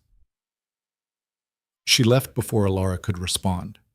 That night, Elara wrote, everything about the Ashworth negotiation, the specific concerns Roland had raised, the detailed solutions she and Ronan had developed, the concrete terms that proved northern suppliers could meet southern demands. She finished at 3 a.m, sent it to a newspaper that had previously published fair reporting on trade issues. It ran 2 days later, front page. The response was immediate and vicious. 3 more attack articles appeared within 24 hours, but so did supportive pieces. Merchants who'd read her account and saw opportunity. Traders who recognized the model's potential. Even some southern suppliers who admitted the diversified approach made sense. The narrative was shifting, not quickly, but perceptibly. Bremen called an emergency committee meeting. We need to address these attacks, bitte, he said without preamble. They're undermining the entire implementation before we've even started. Then let Draven address them, one of the other committee members said. This is his mess. It's not his mess. It's Miss Vance's credibility being attacked. And since she's working on this committee, attacks on her are attacks on our work. Bremen looked around the table. I propose we issue a formal statement, affirming Miss Vance's role, confirming the Ashworth Agreement's legitimacy, and making clear that attempts to discredit her are transparent efforts to sabotage tariff reform. That's risky, another member said. If we defend her and she turns out to be compromised somehow, she's not compromised. I've reviewed her work personally. It's thorough, accurate, and frankly better than most professional analyses I've seen. Bremen's voice was firm. We defend her, or we admit that competence doesn't matter, only credentials and connections. Choose. The vote was close, 5-4 in favor. The statement went out that afternoon, signed by 9 of 12 council members, including 3 who'd initially opposed the tariff proposal. Elara read it in her townhouse, hands shaking. They defended her, publicly, risking their own credibility to validate hers. Ronan arrived an hour later. You've created a situation, he said without preamble. I know, I'm sorry, I should have consulted you before publishing. No, you did exactly right. He was almost smiling. You turned their attack into proof that you're worth attacking. That's brilliant. Dangerous, but brilliant. Bremen defended me. Bremen recognized that you're useful, more useful than the people trying to destroy you. He's practical. Ronan sat across from her. But this isn't over. Waverly's family is escalating. They're talking about legal action, claiming your article damaged their reputation. Can they actually sue me? They can try. Won't succeed. Everything you wrote was factual, but they can make it expensive and time-consuming to defend. He paused. Unless we make it too costly for them to pursue. How? By making you officially indispensable. Bremen offered you the committee position. I'm recommending you accept and that we formalize your role in my business operations. Partner, not associate. Elara's stomach dropped. Partner? Junior partner. Limited stake, specific responsibilities. But partner. With legal standing, official capacity, and enough legitimacy that attacking you means attacking a recognized business entity. His expression was serious. It also means you're fully committed. No more halfway measures, no more option to retreat. This was it. The final decision. Accept and become permanently part of this world, with all its power and all its danger, or refuse and remain forever on the margins, protected but never truly powerful. She thought about the invisible girl at the Blackwood gathering 3 weeks ago, the one who'd stood by the wall, hoping not to be noticed. That girl was gone. Dead. Burned away in council chambers and hostile newspaper articles and dinner conversations with people who'd once looked through her like glass. I accept, Elara said. Ronan's smile was sharp and satisfied. Good. We'll make the announcement tomorrow. By next week, you'll have your own office, your own staff, and about 50 new enemies. Think you can handle that? I've handled everything so far. You have. Better than I expected. Better than anyone expected. He stood. Get some sleep. Tomorrow we start building your actual power base. Today you proved you're competent. Tomorrow we prove you're unstoppable. He left. Elara sat alone in her townhouse, staring at the formal committee statement still open on the table. 9 counselors, including Bremen, who'd openly doubted her, including 2 who'd voted against the tariff proposal but had been swayed by her testimony. They defended her, validated her, acknowledged her worth. For the first time since this started, Elara let herself believe it might actually work, that she might actually survive this transformation from invisible to indispensable. The newspaper attacks continued, but so did the support. Merchants requesting meetings, traders asking about the diversified supply model. Southern businesses interested in northern partnerships. 2 weeks after the council vote, Elara had her own office in Ronan's building. Small, but real. Margaret helped her move in what few possessions she had. Bremen stopped by unannounced. Settling in? He asked. Trying to? Good, because I have a proposal. He set down a folder. There's a trade summit in 3 weeks. Southern territories, northern territories, some western delegations. Major players. I want you there. As part of the northern delegation. Elara's breath caught. Me? You've proven you understand the models we're implementing. You can explain them better than most of us. And frankly, having someone unexpected might give us an advantage. He paused. Also, it'll infuriate Waverly and his allies, which I find personally satisfying. That's petty. Politics is petty. Might as well enjoy it. Bremen's expression was serious now. You've come further in 3 weeks than most people manage in 3 years. Don't waste it. Come to the summit. Prove you belong on this stage permanently. He left before she could answer.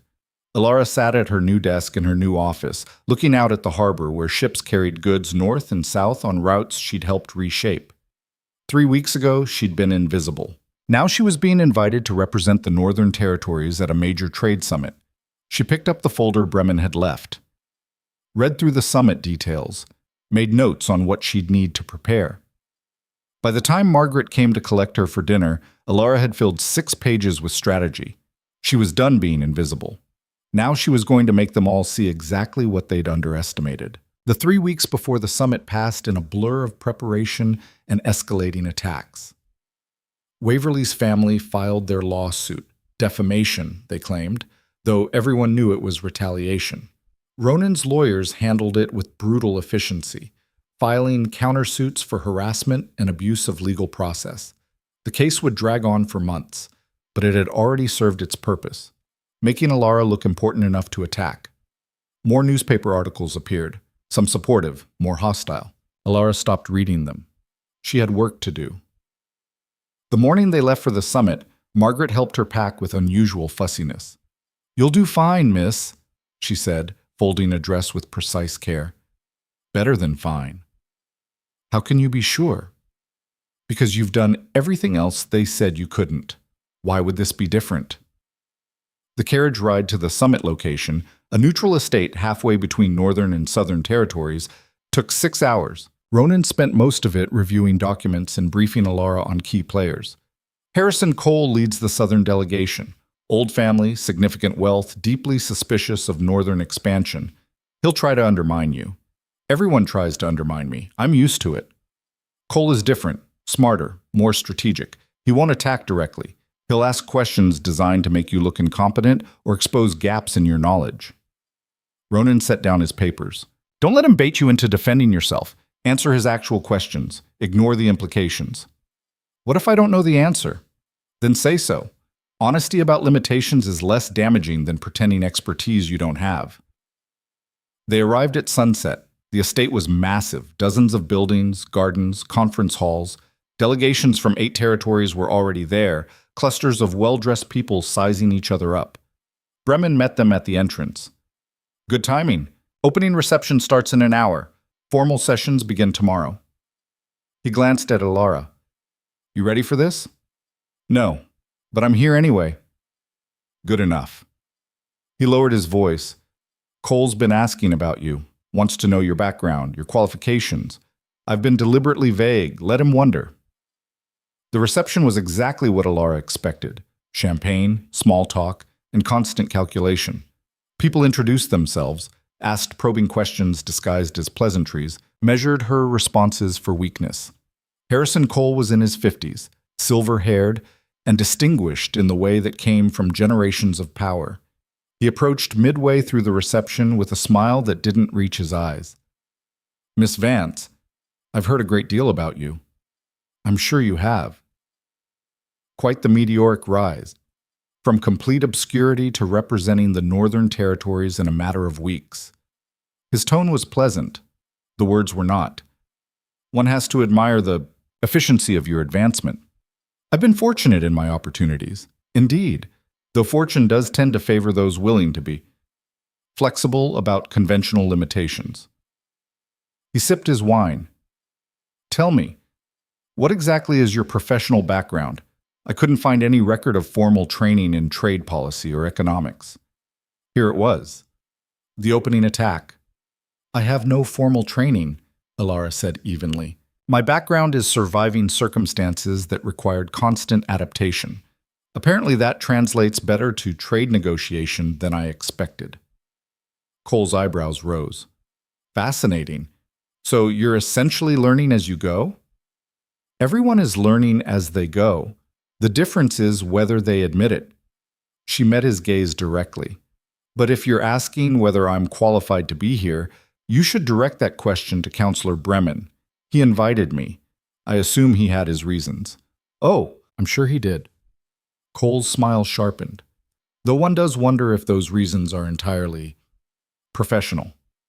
The implication hung in the air like smoke. Around them, conversations had quieted. People were listening. Ronan appeared at Elara's shoulder. His presence was like winter arriving. Harrison, he said pleasantly, are you harassing my business partner? Not at all, simply getting acquainted with your delegation's newest member. Cole's tone remained light, but his posture had shifted, defensive. Though I must say, Ronan, your choice of associates has become increasingly unconventional. Unconventional, yes, also effective, which is why Miss Vance closed the Ashworth deal when my previous negotiators failed for 3 years running. Ronan's voice was casual, his eyes were not. Do you have actual concerns about her qualifications, or just philosophical objections to competence from unexpected sources? Cole's smile tightened. No concerns at all. I look forward to tomorrow's discussions. I'm sure they'll be, enlightening. He walked away. Elara exhaled slowly. I should have handled that better. You handled it perfectly. You acknowledged your limitations without apologizing for them, then redirected to Bremen's judgment. Cole was hoping you'd get defensive or make claims you couldn't support. You did neither. Ronan glanced around the room. But he's going to come after you tomorrow. Hard. Be ready. That night, Elara barely slept. She reviewed notes until 3 a.m, then gave up and watched dawn break over unfamiliar gardens.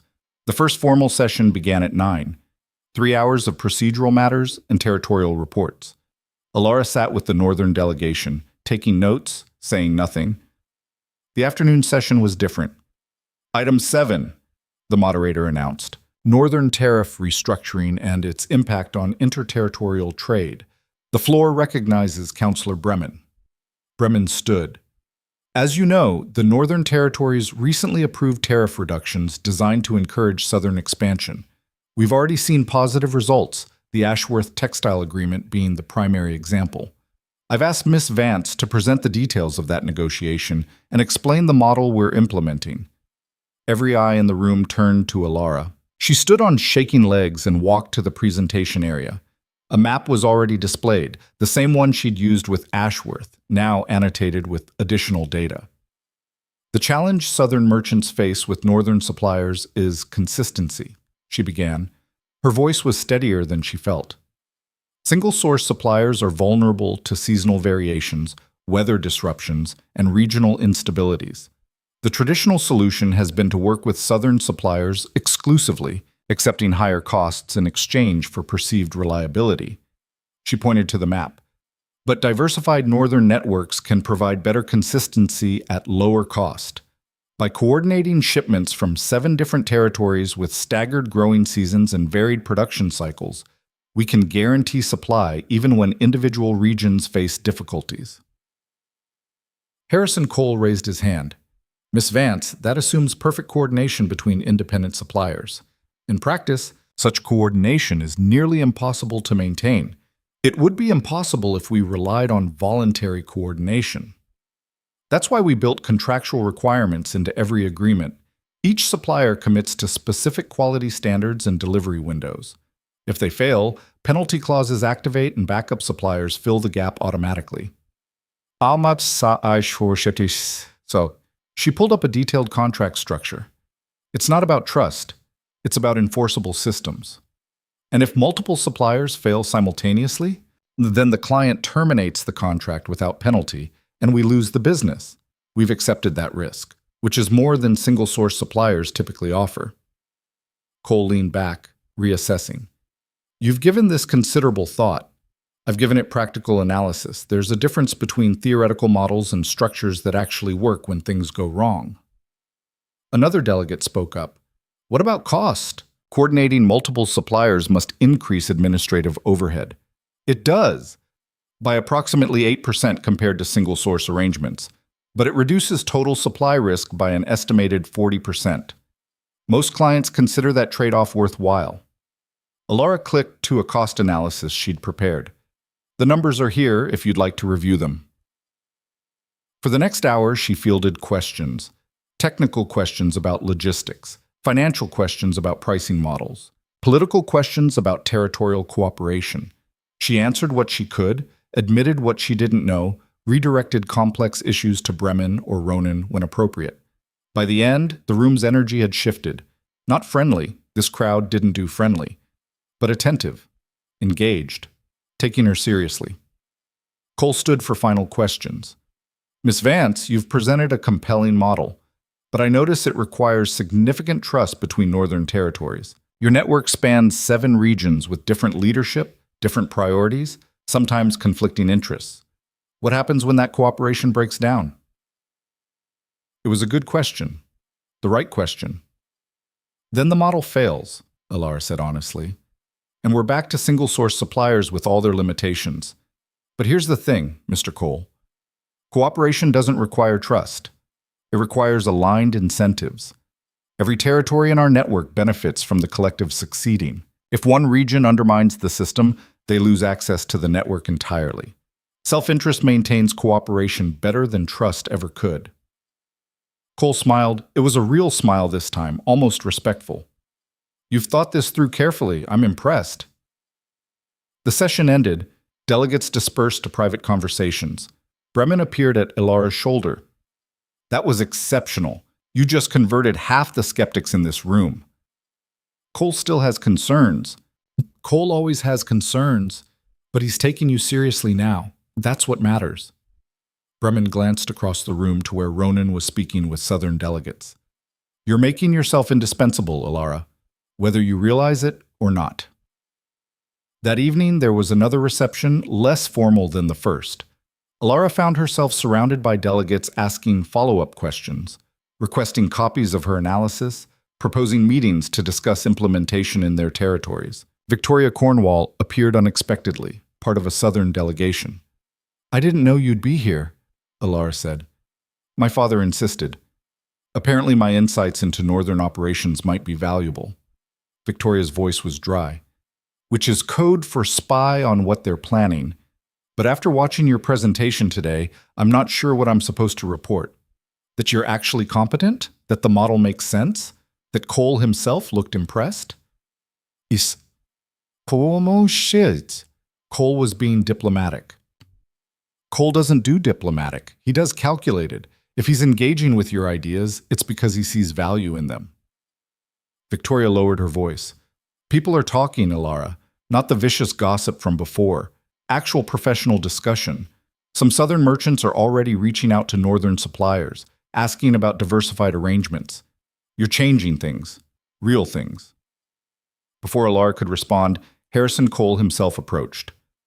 Miss Vance, do you have a moment? They walked to a quieter corner of the room. Cole was direct. I owe you an apology for last night. My comments about your background were inappropriate. Elara blinked. I wasn't expecting that. I'm sure you weren't, but after today's presentation, I'd be a fool to dismiss you as unqualified. He paused. I've spent 3 decades in trade negotiation. I've seen hundreds of proposals, most of them variations on the same tired approaches. Your diversified supply model is genuinely innovative. More importantly, you've thought through the failure points and built in mitigation strategies. That's rare. Thank you. Don't thank me yet. I'm about to make your life more complicated. He pulled out a document. My textile consortium has been struggling with Northern supply issues for years. After today, I'd like to explore whether your model could work for our needs. This is a preliminary interest letter. If you're willing to discuss terms, my team can meet with yours next week. Elara took the letter with shaking hands. This wasn't just validation, this was Harrison Cole, the most influential Southern merchant, publicly endorsing her approach. I'll need to discuss this with Mr. Draven and Councillor Bremen. Of course, But understand what this represents. If we can close a deal, it proves your model works at scale. Other Southern merchants will follow. You'll have effectively restructured interterritorial trade. He smiled slightly. No pressure. He walked away. Elara stood holding the letter, trying to process what had just happened. Victoria appeared again, eyes wide. Did Harrison Cole just offer you a deal? I think so. I'm not entirely sure. Elara, do you understand what that means? If Cole's consortium adopts your model, half the Southern territories will follow within 6 months. You've basically won. I haven't won anything. I've just gotten an interest letter. From Harrison Cole, who doesn't make gestures. If he's discussing terms, he's already decided he wants the deal. The rest is details. Victoria was almost smiling. You did it. You actually did it. Ronan found her an hour later. She showed him Cole's letter. He read it twice. This is significant. That's what Victoria said. Victoria's right. Cole doesn't waste time on speculative discussions. If he's proposing a meeting, he's already calculated the value and decided it's worth pursuing. Ronan looked at her. You understand this changes everything? If we close the Cole deal, you're not just my business partner anymore. You're a legitimate power broker in interterritorial trade. That sounds dangerous. It is dangerous. It's also exactly what we've been building toward. He folded the letter carefully. We'll meet with his team next week. You'll lead the negotiation. Can you handle that? Could she? 3 weeks ago, the question would have been absurd. Now? Yes, Elara said. I can handle it. The summit's final day was anticlimactic compared to the Cole letter. More procedural matters, some minor trade agreements, closing remarks. But the real work happened in side conversations. Delegates approaching Elara with questions, requesting meetings, exploring whether the diversified model could work for their specific needs. By the time they left, Elara had meeting requests from 6 different territorial delegations. The carriage ride back was quiet. Ronan worked through papers. Elara stared out the window, processing. What are you thinking? He asked eventually. That 3 weeks ago I was living in Mrs. Hastings' house, trying to be invisible enough that she wouldn't throw me out. And now I'm negotiating with Harrison Cole. Does that frighten you? Terrifies me. What if I fail? What if the Cole deal falls through? Or the model doesn't work at scale? Or then we adjust and try something else. But you won't fail. His voice was certain. You've succeeded at everything you've attempted so far. Contract analysis, council testimony, summit presentation. Each time people underestimated you, you proved them wrong. Why would this be different? Because the stakes keep getting higher. Eventually, I'll reach something I actually can't do. Probably, but not yet, and not this. He set aside his papers. Elara, I'm going to tell you something I don't say often. You've exceeded every expectation I had when I first approached you at that gathering. You're not just competent, you're exceptional at identifying problems and developing practical solutions. That's rare. Valuable enough that even your enemies are starting to acknowledge it. The words settled in her chest like warmth. Dangerous warmth. The kind that made you believe things might actually work out. Thank you, she said quietly. They reached the city at sunset. Ronan had the driver take her directly to the townhouse. Rest tonight. Tomorrow we start preparing for the Cole negotiation. It'll be intense. Elara climbed out, then turned back. Ronan? Why did you really choose me that night? The real reason. He was quiet for a long moment. Because everyone else in that room was performing. Playing roles they'd been taught to play. Saying things they thought I wanted to hear. You were the only person who looked genuinely exhausted by it all. Like you'd spent years learning to be invisible and were tired of the effort. He met her eyes. I wanted to see what you'd do if you didn't have to hide anymore. Turns out the answer is succeed spectacularly. The carriage pulled away before she could respond. Margaret had dinner waiting and a bath drawn. Elara sank into hot water and let herself feel the weight of the last 3 weeks. The attacks. The defenses. The constant pressure of proving herself in rooms full of people who wanted her to fail. But also the victories. Bremen's support. Cole's interest letter. The shift from being dismissed to being taken seriously. She'd done it. She'd actually transformed from invisible to indispensable. The question now was whether she could maintain it. The coal negotiation took 2 weeks of preparation. Ronan drilled her on technical details, contract structures, potential objections. Bremen provided political context about Southern territorial dynamics. By the time Cole's team arrived, Elara had memorized so much data her dreams were full of supply chains and tariff schedules. The meeting was held in Ronan's conference room. Cole brought 3 advisors: legal, logistics, financial. All men, all experienced, all clearly skeptical about negotiating with someone they still saw as an upstart. "Shall we begin?" Cole said. What followed was 8 hours of the most intense negotiation Elara had ever experienced. Cole's team challenged every assumption, questioned every projection, demanded proof for claims she'd thought were self-evident. But Elara held her ground. When they questioned supply consistency, she showed them data from actual shipments across varying conditions. When they worried about coordination failures, she walked them through the penalty structure that made failures economically devastating for suppliers. When they pushed back on pricing, she demonstrated how reduced risk justified slightly higher costs. By hour 6, Cole's financial advisor was nodding along with her explanations. By hour 8, the legal advisor was making notes about how to structure the contract. Cole himself sat back. "I think we have the foundation for a deal. Miss Vance, you've addressed every concern we raised, thoroughly and convincingly. Does that mean you're accepting the proposal? It means we're moving to final contract drafting. My team will work with yours on specific language. If we can finalize terms within 2 weeks, we'll sign." He stood, extending his hand. "This is good work, Miss Vance, genuinely good work." Elara shook his hand, trying not to let him see how badly hers was shaking. After they left, Ronan was smiling. Actually smiling. "You just closed the largest trade deal of the year, possibly the decade. It's not closed until it's signed. It'll be signed. Cole doesn't waste time on deals he's not committed to." Ronan's expression was something close to pride. "You've officially arrived, Elara, whether you're ready or not." The contract finalized 11 days later. Signing ceremony was scheduled at the Territorial Council chambers. Neutral ground, witnesses from multiple territories, maximum publicity. The day of the signing, Elara dressed in the midnight blue dress from that first night. Margaret had kept it carefully preserved. "Seems appropriate," Margaret said. Where it all started. The council chambers were packed. Delegates from 8 territories, journalists documenting the moment, even some of Elara's old detractors. Meredith Blackwood, looking uncomfortable. Marcus Waverly, still bitter but forced to attend. Harrison Cole signed first, then Ronan. Then they turned to Elara. "Miss Vance," Cole said formally, "as primary architect of this agreement, you should have the honor." Elara signed with a hand that barely shook. The moment the ink dried, applause broke out. Not universal. Some people were still hostile, but enough to prove she'd made it.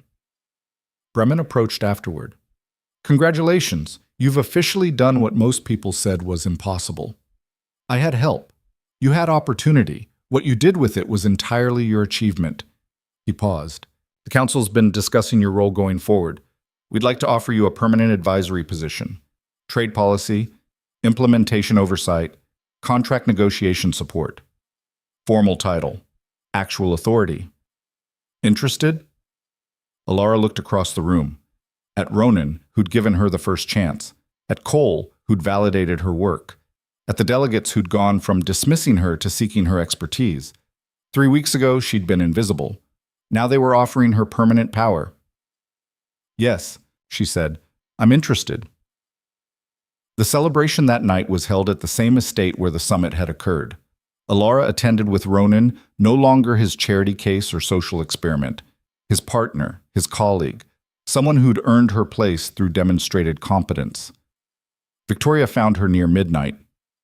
"I owe you an apology," Victoria said without preamble. "Multiple apologies. For the things I said at that first lunch, for the assumptions I made, for treating you like you were using Ronan instead of working with him. You weren't entirely wrong. I was using him. For protection, for opportunity. I'm just also useful, which makes it a partnership instead of exploitation." Victoria laughed. "Honest as always. That's why people underestimated you. They thought honesty was weakness. They didn't realize it was strategy. It's not strategy, it's just easier than keeping track of lies. Whatever it is, it's working. Victoria's expression grew serious. I wanted to tell you something. My father's retiring next year. He's looking for someone to take over his shipping operations. He asked if I'd be interested. I said yes, but only if I could restructure the business along the lines you've developed. Diversified partnerships, risk mitigation, all of it. Victoria, that's incredible. It's terrifying. But watching you succeed convinced me that maybe competence actually matters more than connections. She smiled slightly.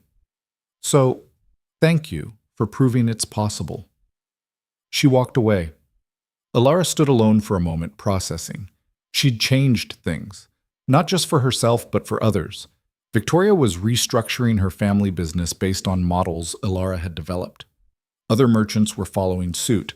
The entire system was shifting. Ronan appeared beside her. Ready to leave? Actually, I think I'll stay a bit longer. There are people I should talk to, connections to make. He studied her for a moment. You don't need my protection anymore, do you? The question hung between them. I don't know, Elara said honestly, but I don't think I need it the way I did before. I'm not invisible anymore. People see me.